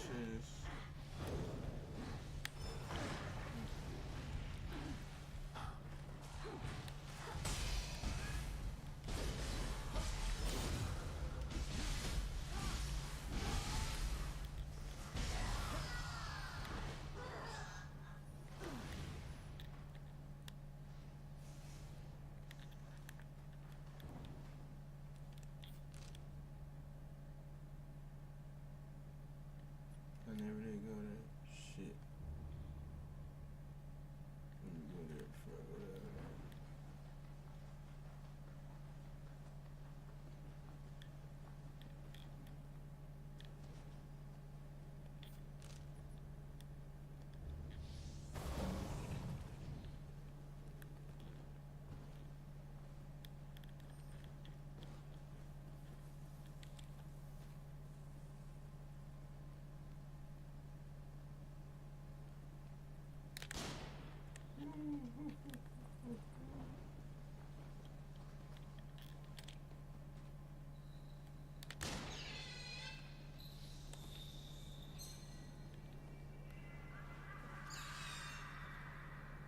I know.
Damn, I got beat because I had something on my mind.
Poison.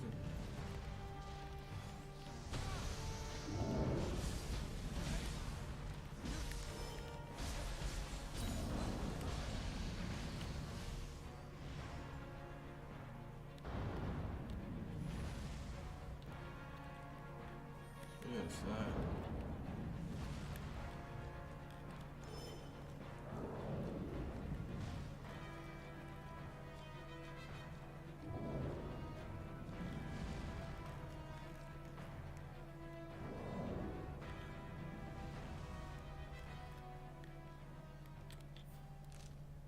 what the hell?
too loud.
Did that.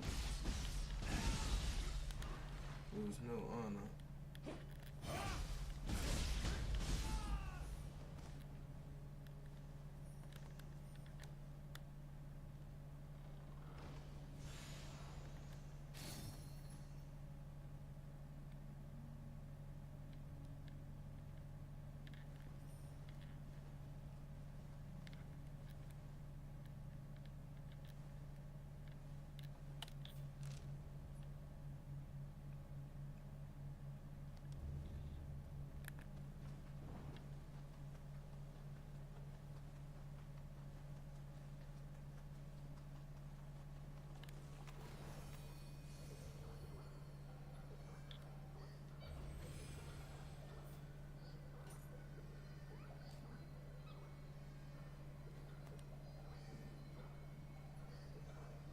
I need like a little small pillow. Maybe raise this up some. There we go.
geek.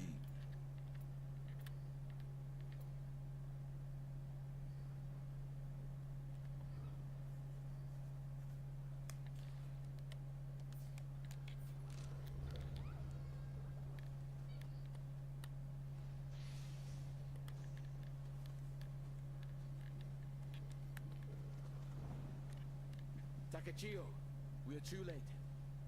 Masaka have been subjugated by Yokai. We must do something. Come with me.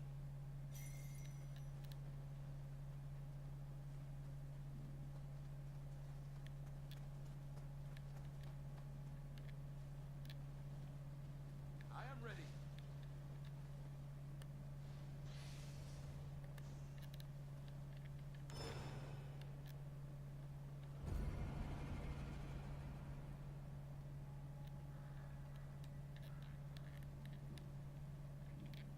Well, let's do it.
Damn.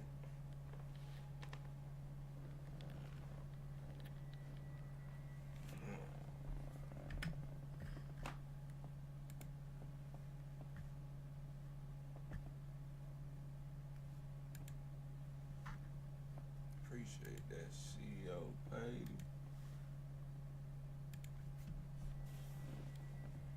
Well, I need a pillow. I gotta get the pillow. Hold on. Neck hurt.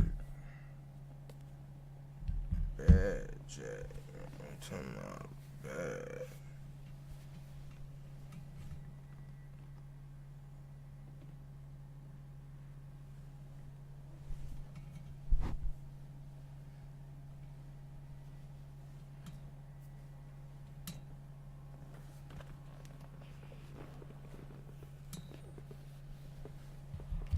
Oh, yeah. I wonder if she's still going.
Nothing smoking on.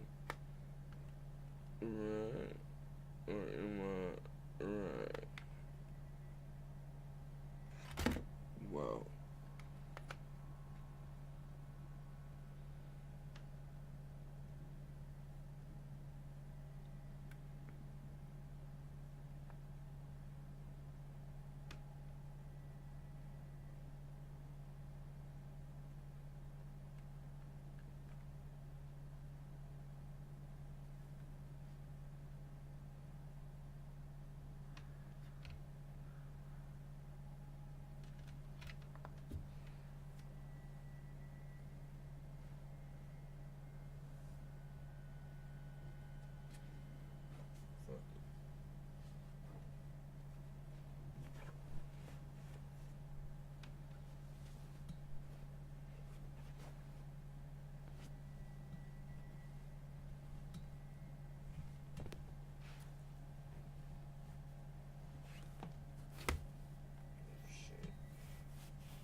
much is that? Is it that?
Still ain't changed.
I just don't understand.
I'll probably be running in circles.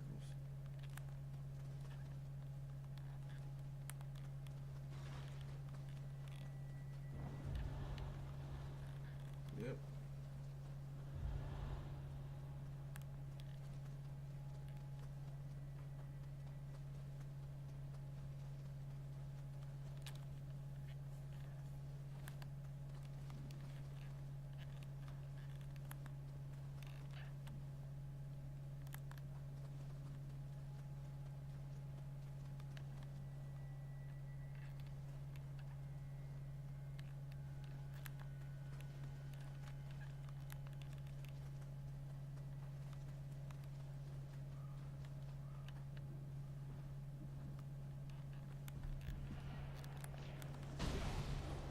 Hey, what the fuck?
missed it.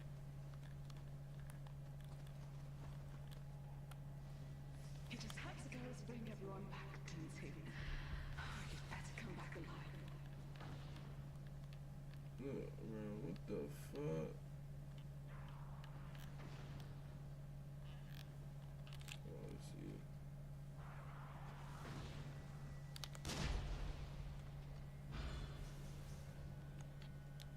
Wait, split. I gotta split your wig.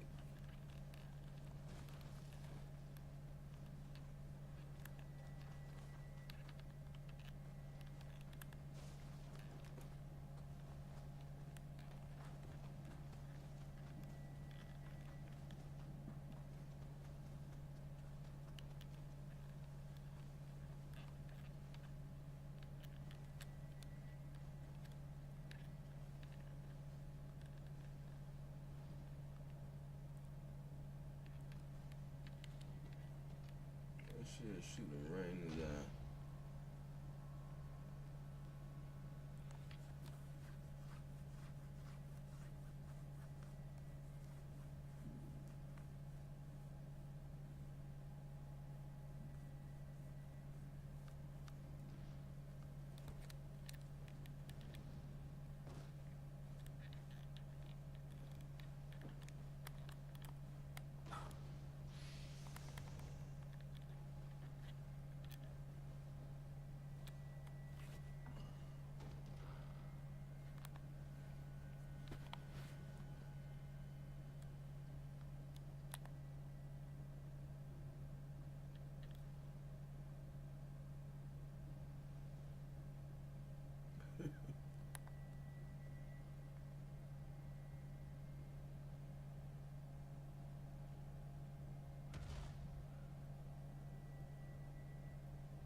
Bitch ass nigga.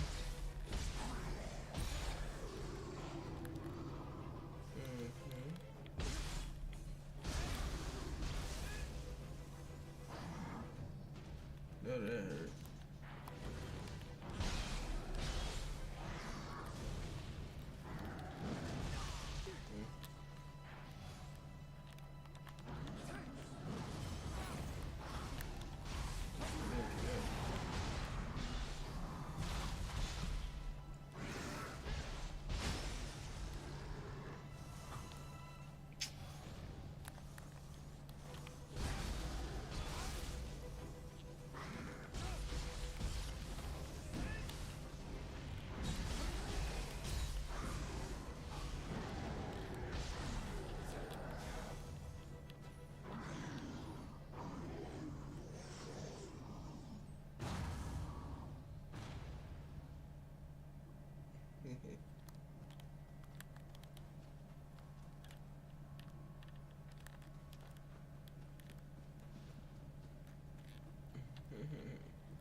Oh my gosh.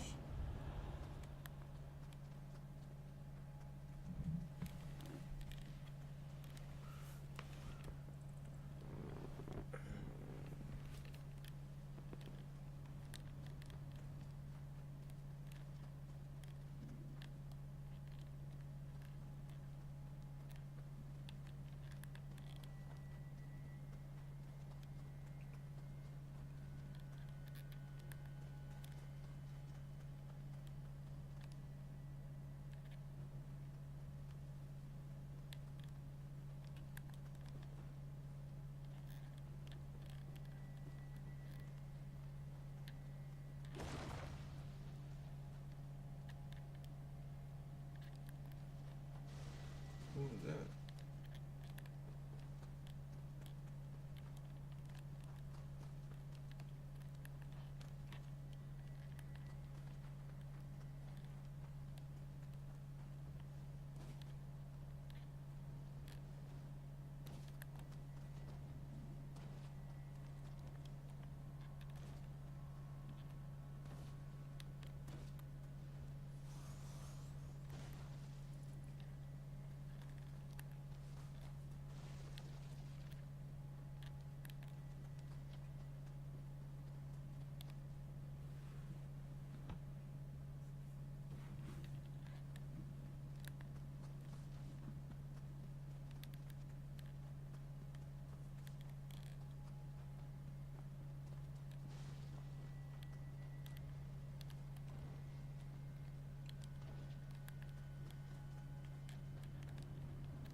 Oh, you already did.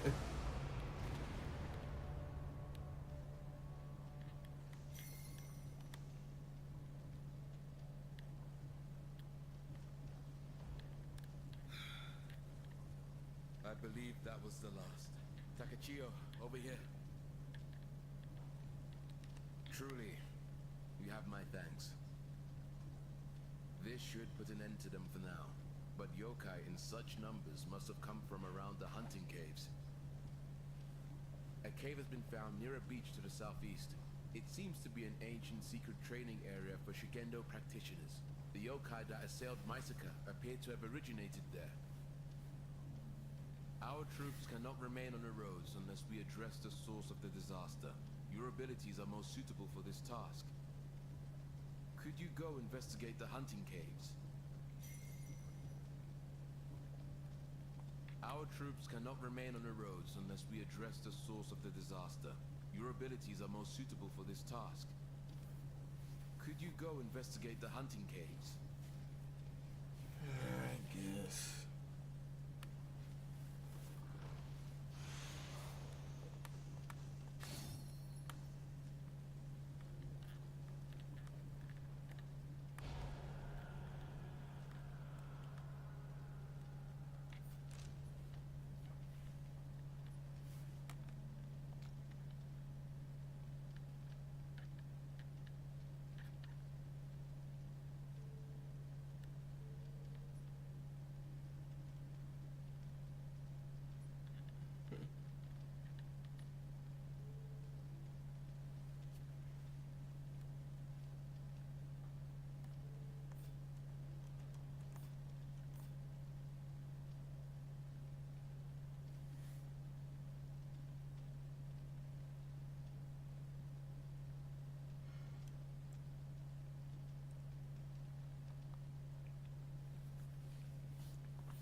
shit.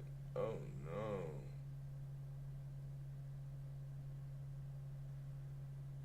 Fuck.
Enemies are gathering in Futamata.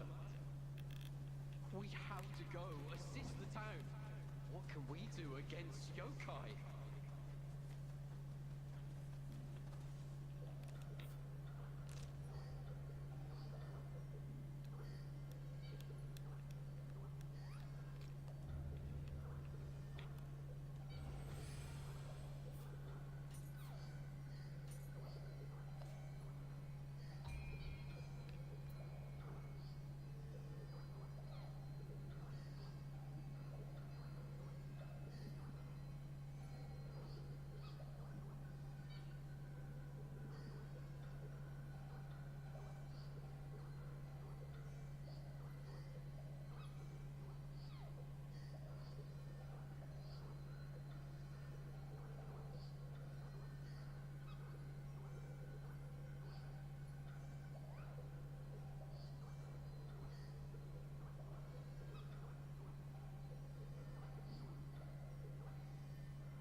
That wasn't my best shot.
too late.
You gotta lock in.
Thought that shit was funny.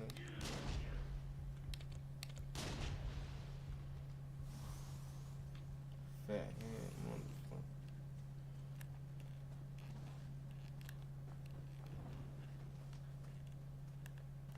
Fat head bitch.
There's no way for us to hide anymore.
Appreciate that follow. Midnight.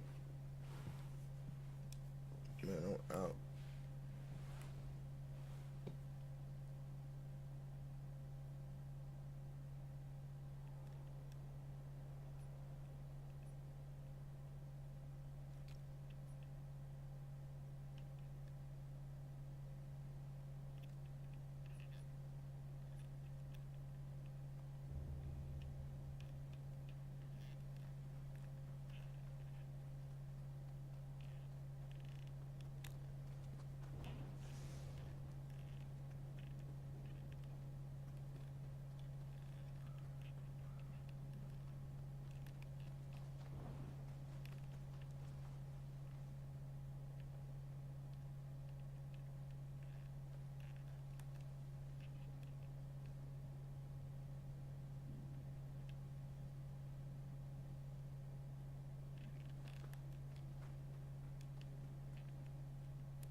Appreciate y'all pulling up, man.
Where are these things coming from?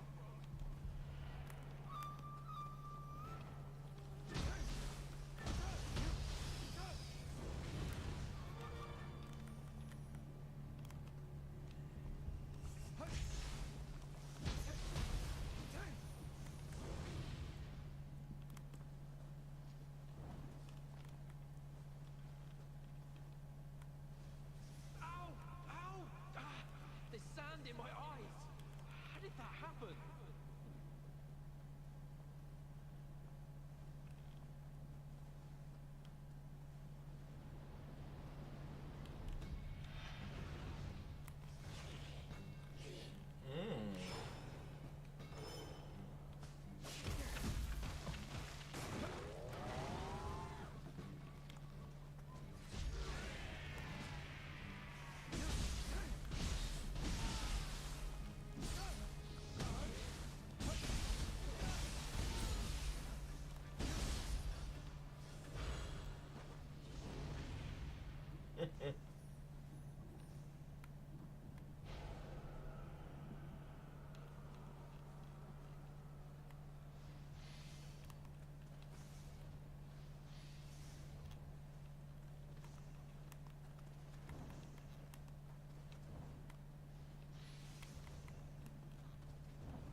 Scratch that ass.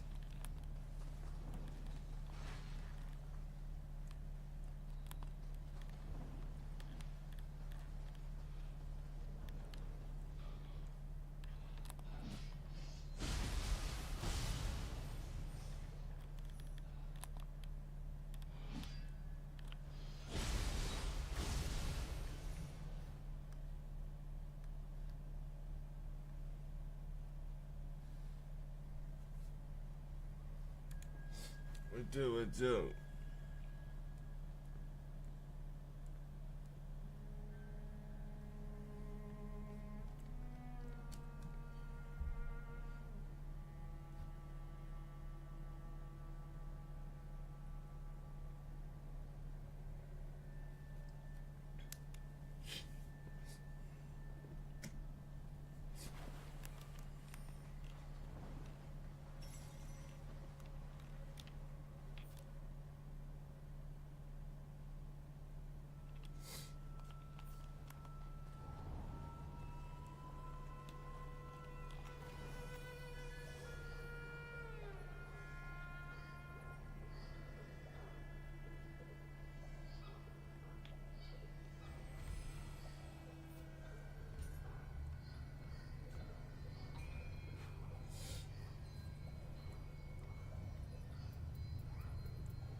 These are Sudama.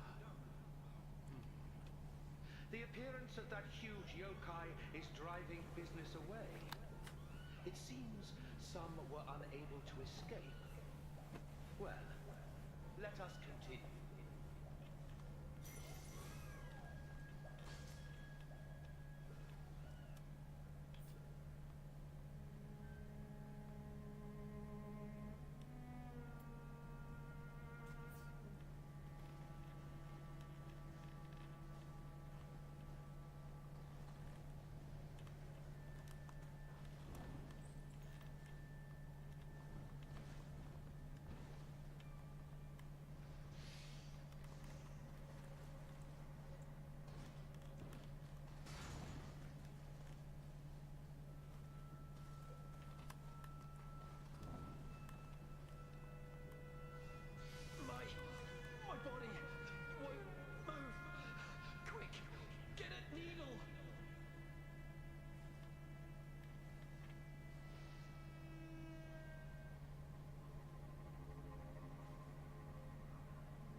Oh yeah.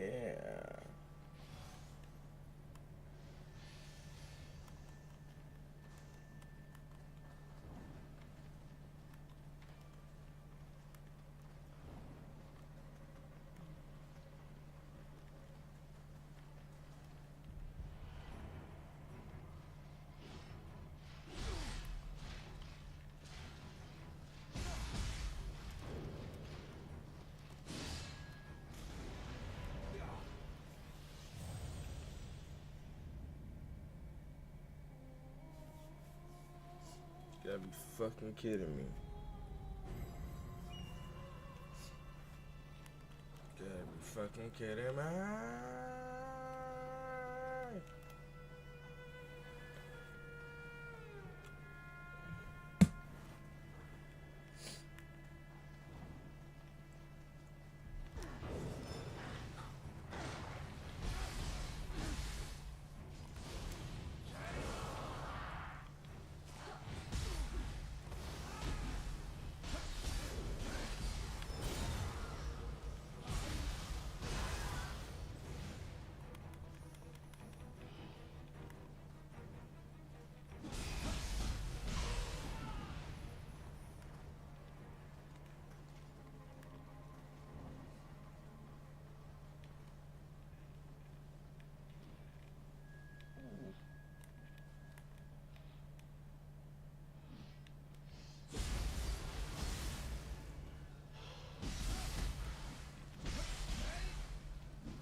This place is filled with those stones.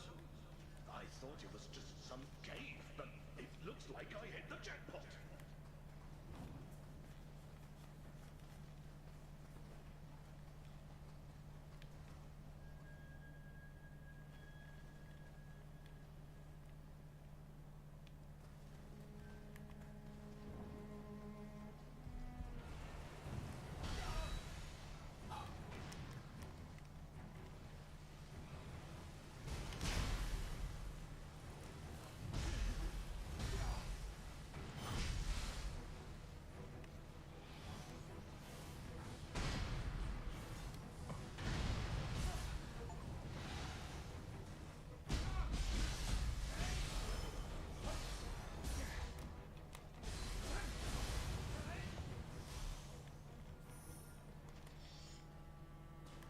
Motherfucker.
get a little hectic. Y'all starting to fight back a little bit. I only just started my training, and yet I can already see the shadows of Yokai.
Hello?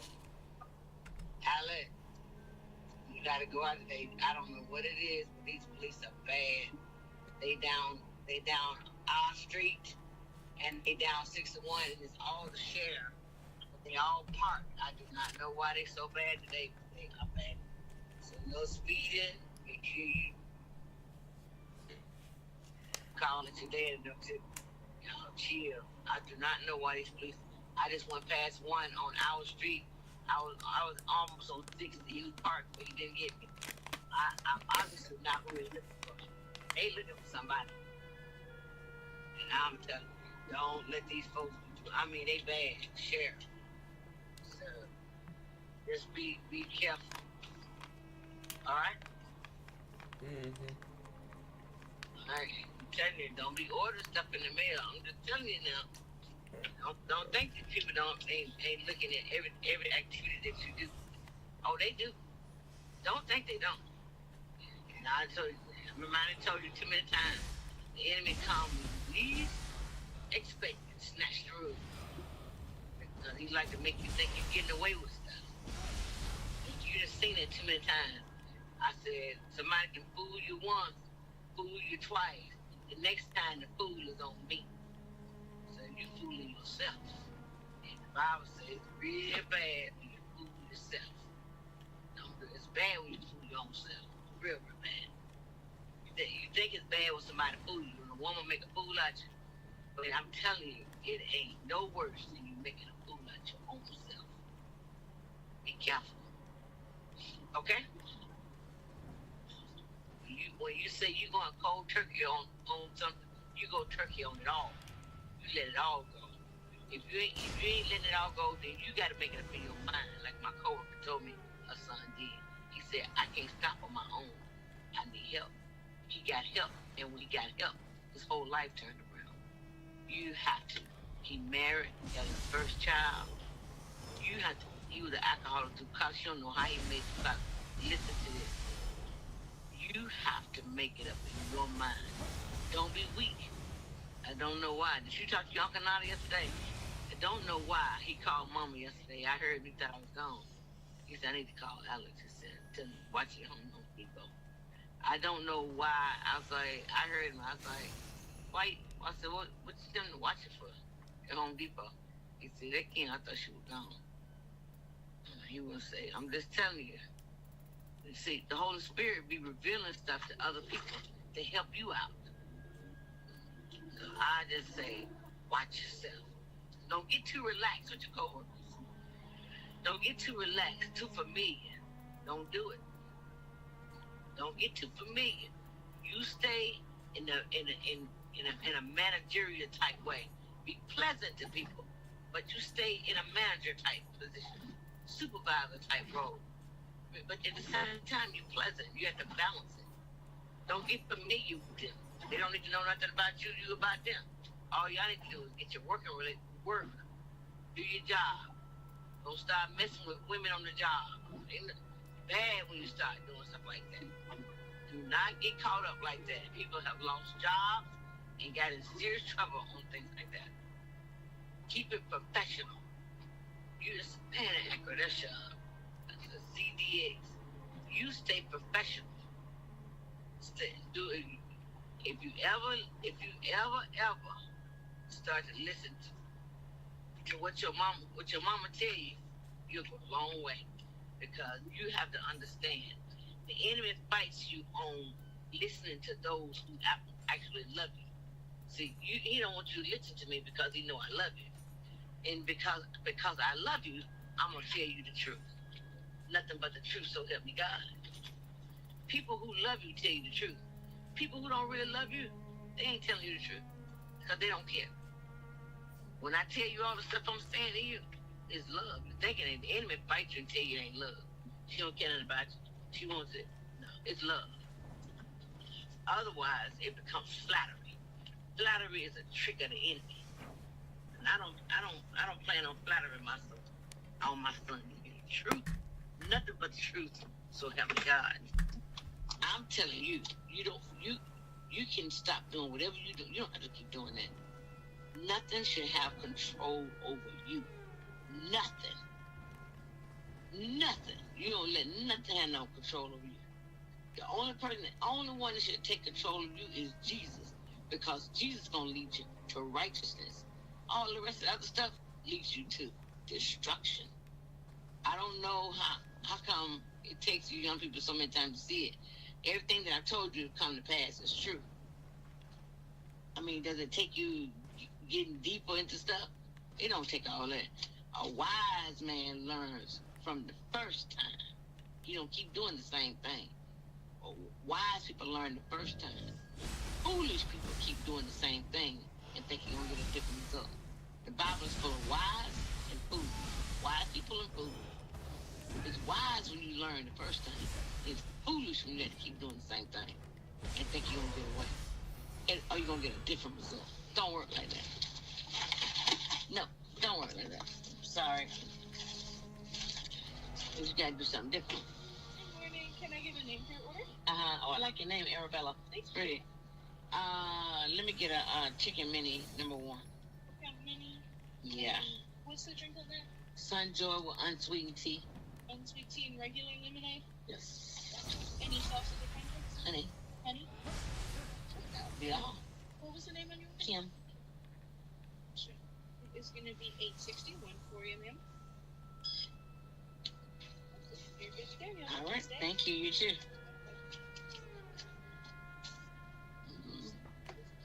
Yeah. Good morning. Yeah, you gotta be wise, son. It's Khalid, what's his name? Kareem. He got in there. He said it was so easy to just do wrong, but really it's not. Transgression is hard. Doing right is easy. You know why doing wrong is hard? Because you got to get out of it. And boy, getting out of it ain't no joke. It ain't worth it. It costs you. It costs other people. It ain't worth it. What you do affect others. Don't affect yourself. Just stay in the Word. The Word of God will keep you. I'm telling you, man, you ain't got to keep doing this stuff. You don't need nothing to alter your mind and your brain. It ain't worth it. Yep. How are you? Good, how are you today? Living a dream or something like it. Say it again? Living a dream or something like it. There you go, right there. I like that. I like when young people got that kind of attitude. You got it. You far stronger than what you think you are. What you give yourself credit for.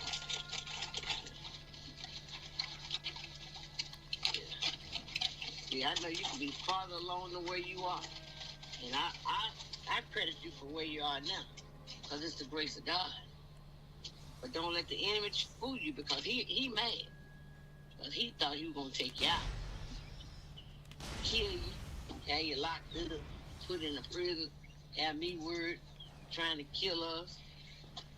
all that kind of stuff. But the devil is a lie. And I'm telling you, you got to understand, you got an enemy out there. And he hates your goods.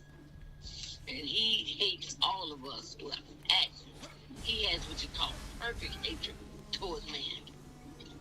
Yeah. Want to see you do bad. Want to see shame. Bible says a good name goes a long way. Keep your name. Don't never let nobody put an adjective in front of your name. Well, keep your name. Friend. Stay cool. Chill. Apostle standing chill out. Just chill. You ain't gotta do all this stuff. Don't disrespect me in our household. It's disrespectful to keep that room looking like that. I'm waiting on you to grow up. When your room looking like that, lets me know you got a lot of growing up in it. Still ain't grown up yet. Real grown man ain't gonna let his room look like that. Teenager, 12-year-old would, 15-year-old, but a grown man, no, you don't get room like that. You don't sleep like that. All that is part of being mature. And I know that you still getting there. You ain't there yet. It's a level of maturity.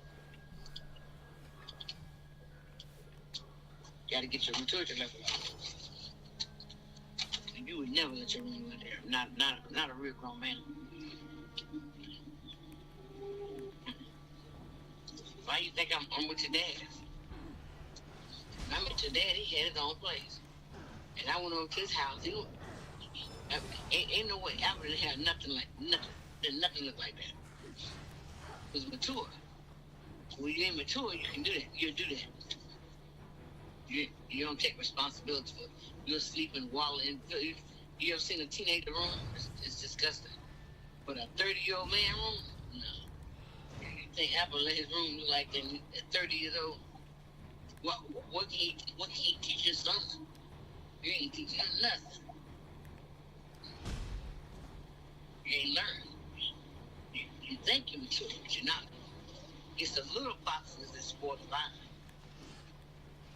There's no way in the world you would want you wouldn't want nobody to come like that. You wouldn't even want your room to be like that. Trust me. Little foxes that spoil our minds.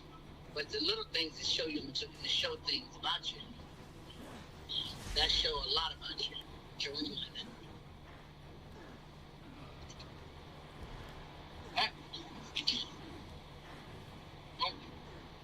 I understand.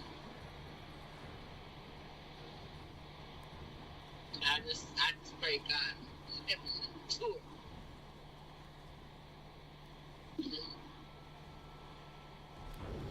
Help me grow up.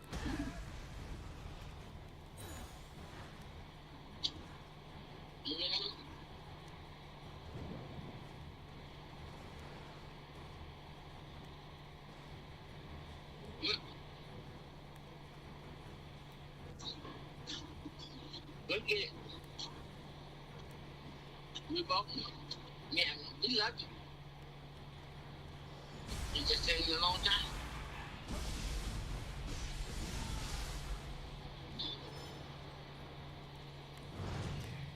It's bad when you want to be grown up, do all these grown up things because actually the natural state of mind of somebody your age, you're an adult and you want to do adult things. But the problem is that you young people you forget about your insides. It's the inside that's got to take place. What shows on the inside goes on the outside. You're trying to do stuff on the outside because you're carnal. You have to grow your inside up. Your spirit man needs to be grown so that it can come out on the outside. That's what happens. Your spirit, what shows on the inside comes on the outside. So with your room looking like that, it shows you where you are, where you not your maturity level. Not your maturity level is not there. Then it'll get there and see, because you can think about when you was a teenager. When kids are teenage boys and teenagers, they throw their socks everywhere. They don't care. Their beds all over the place, food, throwing this.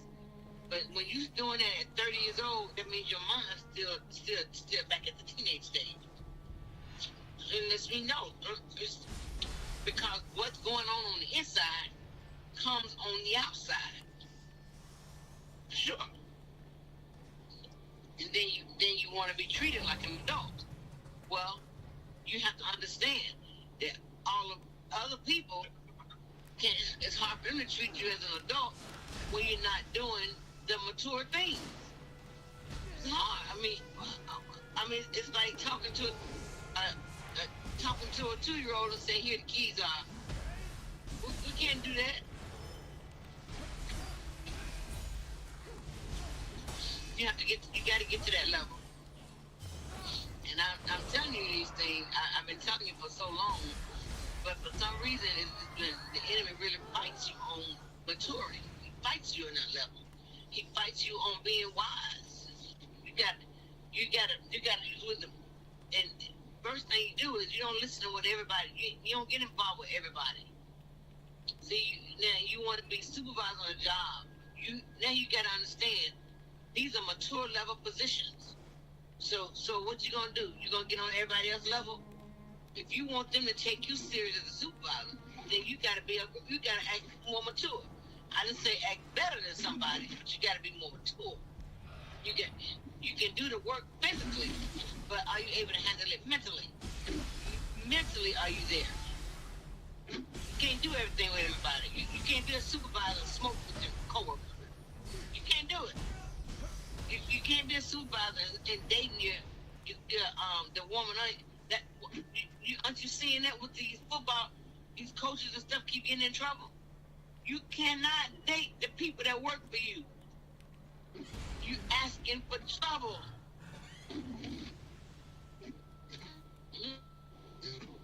You still don't know that, coach? You don't know that, coach? And then you got a wife and children, you still gonna do it? What? I mean, you haven't grown up, you don't know, you can't mess with your coworker? Makes no darn sense. And then you gonna get on TV and cry like a kid. You crying and running, trying to hide. Foolish. Some men take too long, they don't grow up. And then, a lot of people, they trying to live this life without Christ.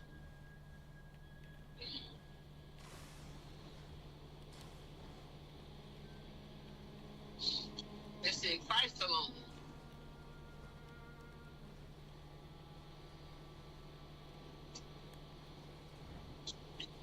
Mama telling you the truth.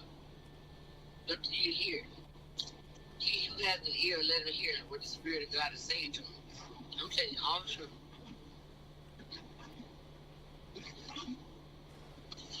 What you should do is thank God that you still got your mom and your dad here who can give you wisdom. Because if we weren't here, nobody else don't care about nobody else like that. I'm trying to tell you. They don't. They'll hug you and all that stuff. People don't care nothing about you like that. For real. Mm-hmm.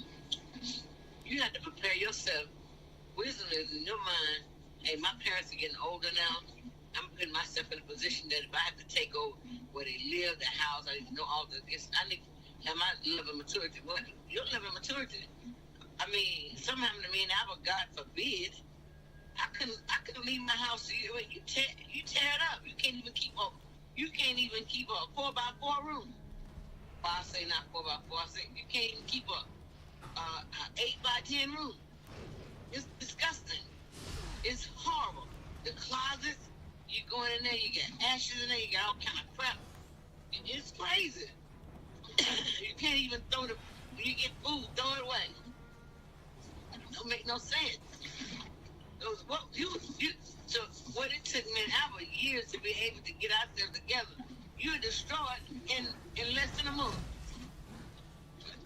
I gotta think about somebody who's gonna keep it, who's gonna do well, appreciate it.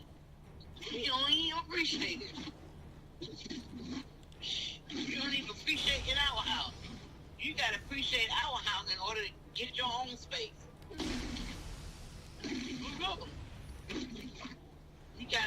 You gotta be faithful over another man's business before you can have your own business.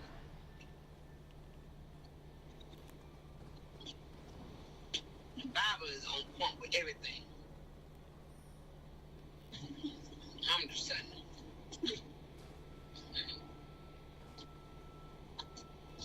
Bible is on point.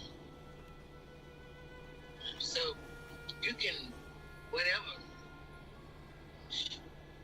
These kind of wisdom, the Bible says this kind of stuff. I'm telling you, man, it's just like diamonds in hidden in dirt, and you find it.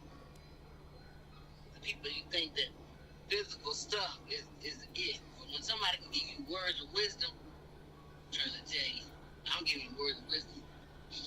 I'm telling you the truth. Just receive it. That's the reason why with my dad. You know, Dad, he didn't make good choices. But I still live by a lot of the principles he told me when I was young.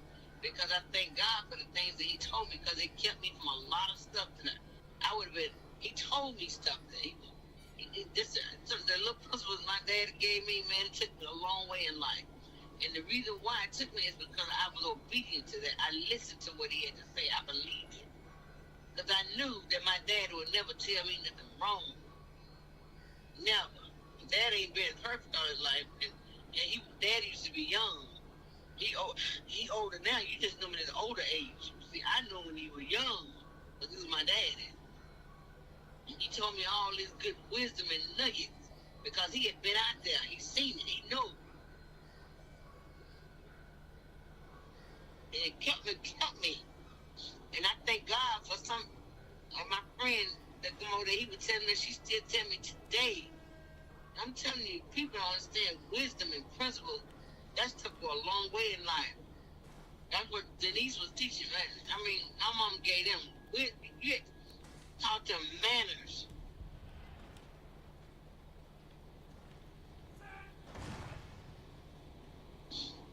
Manners go a long way.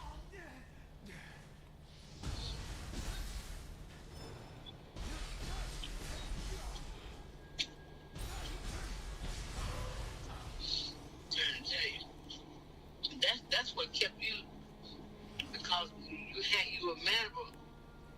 That's what kept you, because of your manners. You're very mannerable. Could it be that they've all died? Mm-hmm. You just gotta be more wiser. Wisdom is what you need. The enemy fights you on being wise sometimes. You gotta do your body right. You can't keep messing with something that almost got you destroyed. I don't understand. Me, I'd run from that. It's just like a stupid woman. I mean, you still get involved with this dude that he beating you, smashing your head in. I mean, after a while, you become, you're no longer the victim. You're the victim. You succumb to that.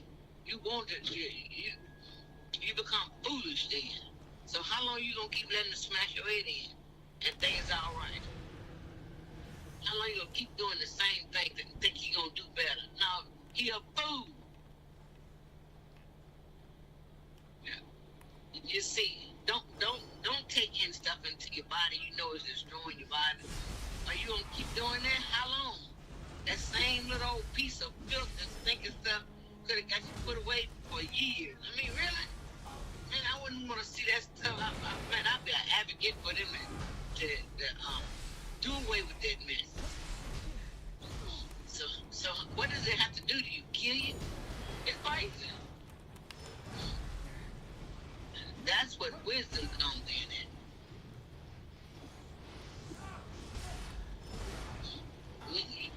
did have a smell the coffee. It's brewing. You don't smell it. Trying to tell you. And as soon as you lay aside that weight that so easily besets you, your blessings on the way.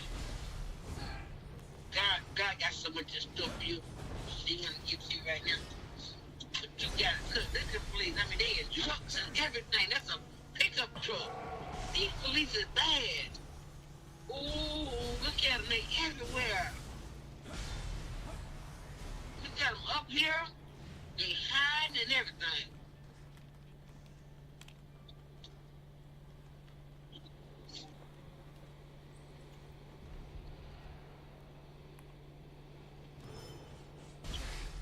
Yeah, I better.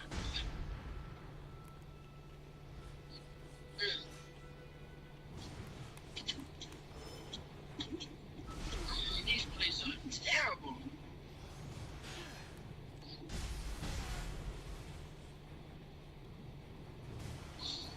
Oh my goodness, they all over there on the side giving they write tickets and everything. What's the name? What's the name? What's up with all these? Georgia State Patrol, everybody. Oh, wait. Oh, look, they are there. Oh, my goodness.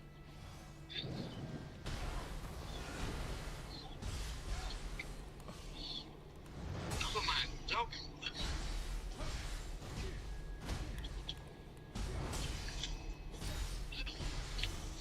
The Bible says wisdom is the principal thing. Therefore, get wisdom. You listen to all that I tell you, you'll be a rich man. You don't have to work hard for money. Money will work hard for you. You don't have to go make it illegally. You don't have to do it. It'll come to you. God will put you in a position where people put money in your hand. He wants to do it.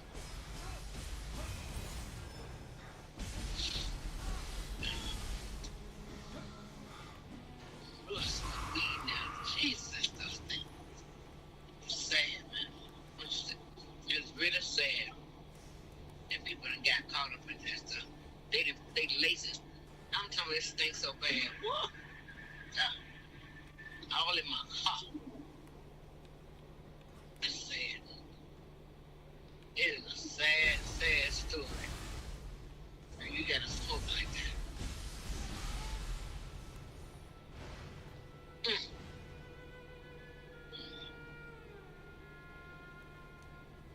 I then you smoke stuff smell like a skunk. Then I'm standing by, I want to be outside. He said, nothing to make me. I don't need nothing to alter my state of mind. Thank you, Father, for not letting me be in bed. Can't do it. I could have done it just like you. I did it easily. As soon as I got to ninth grade, some girls that smoking weed in the bathroom. Oh, what? Like one of them.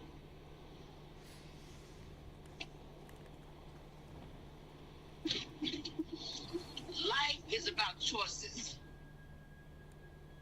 You choose the words you say. You choose what you're going to eat. You choose whether or not you're going to take a bath. You choose the clothes you're going to wear, the shoes you're going to wear. You choose to be happy. You choose to be sad. It's all about choices. You choose to do right. You choose to do wrong. You choose to smoke alcohol or drink alcohol. You choose not to drink it. You choose to smoke weed. You choose not to. You choose to take fentanyl. You choose not to. You choose to run with the right people. And you choose to run with the wrong. It's all about everything's a choice. You choose to cuss. You choose not to cuss. You choose whether or not you're going to go to work today.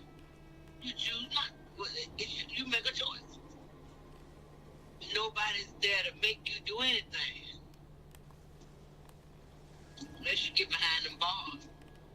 And they going to make you do what they tell you.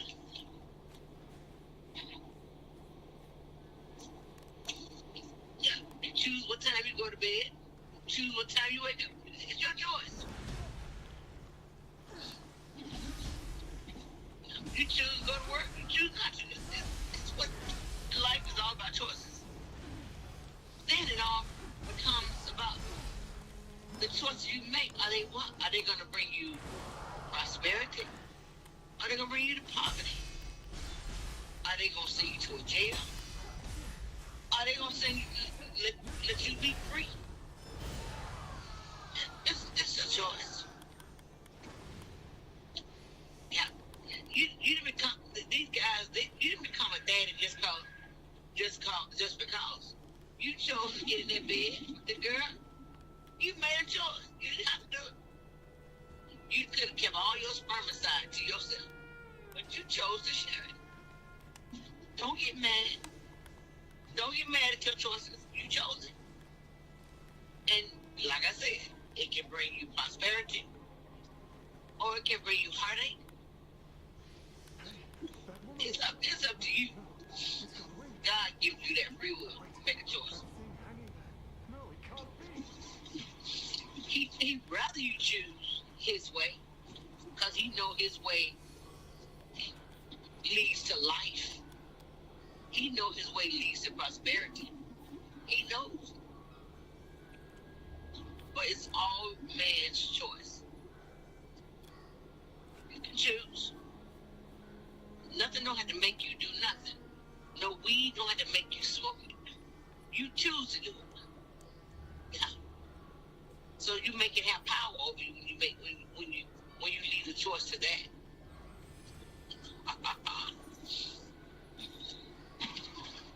Oh yeah. That's how come a man that beats on a woman like that. He can keep doing it because she chooses that. She chooses to keep staying in it. If she get an opportunity, because God gonna give her an opportunity to get out of it, he gonna do it.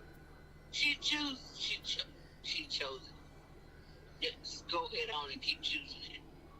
And keep being gone, just keep letting it bash it in. Till you finally get it. Gone. Really?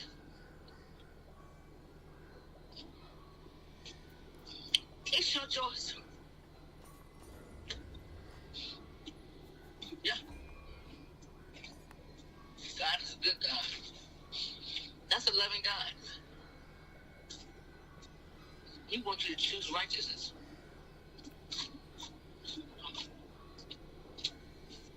Anyway, I love you with the love of the Lord. I know what's in you. I'm just wanting you to tap into what God has put into you. In you is strength. In you is wisdom. It's in you. In you is a leader. It's in you. You're not a follower. You're a leader. But you gotta lead people the right way. A leader doesn't have nothing to do with how much you have. It's by the content of your character. It's your character. You don't have to have a whole heap of money. If you think that money and things make you a leader and make you boss, the enemy got you, everybody tricked on that. All it's saying is I'm boss this. All they're trying to say is I'm a leader. What God said, you're a leader. You're more than a conqueror. But then he tricked people by making them think that they're a boss because of what they have. You're not a boss because you got the best car. You're not a boss because you got a wad of money in your pocket. No, you can have all of that stuff and still be just as immature and weak as you can be. That don't make you boss. It's the content of your character. Your character. I just spoke it again. It's your character that makes you a leader. Not your boss. That's what's gonna make you a leader. Oh yeah. It's the content of your character. Does your character intense? Those people told you to be head because they saw that in your character. Now you got to walk it out now. if you want to go further, walk it out. Some people have been made leader, and those who made them leader in case they did it. Don't make them regret it.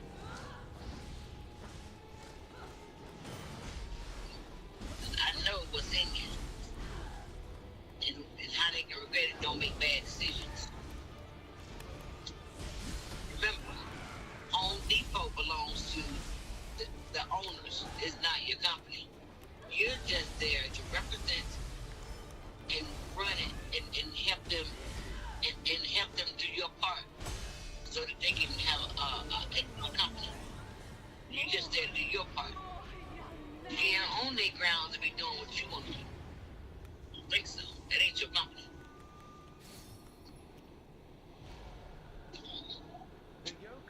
White fools that go in these companies and get a ring and they work for the company and steal.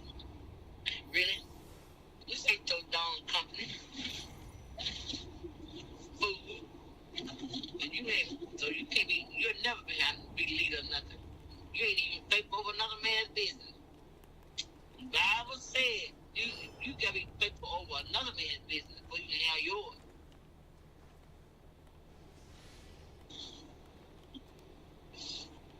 That's it. Those are principles right there. Take them and run with them. Don't hate the ones that tell you the truth. Don't hate the ones that love you so much. I'm telling you. Things should be sorted for the time being. Run, grab that person's neck, hold on to it, and don't let it go. The Bible says that. Let's return. When your mother tell you something, and your father, when your mama tell you something, put it around your neck and don't let it go. That's right, hold on to it. Because they know, the Bible said it because they know that a mother loves a child just that much. She's going to tell it the truth every time. A mother that exploits her child, trying to make money off her child, and don't tell her child the truth, she don't love that child. A real mother don't love that child. A real mother ain't gonna let their daughter be get on TikTok and doing those kind of. That's not a real mother. She's selfish. She thinks about herself. She wants stuff. You know, ain't no mama gonna exploit their own child. Death is a lie. It's a lie. It's not what real mama does. Real mama tell their children the truth. Alright, y'all. Whether they like it or not. That was fun. That's how I know my daddy loved me. My dad had to love me. The timid stuff he told me. Hope y'all He didn't have to do enjoyed it. that. I'm gonna see y'all later. He told me those things because he loved me. Hey, let me clean up. That was love. I love you guys. Adore you guys. Y'all take care of yourselves, okay? Don't let anybody beat you down. You're gonna be great.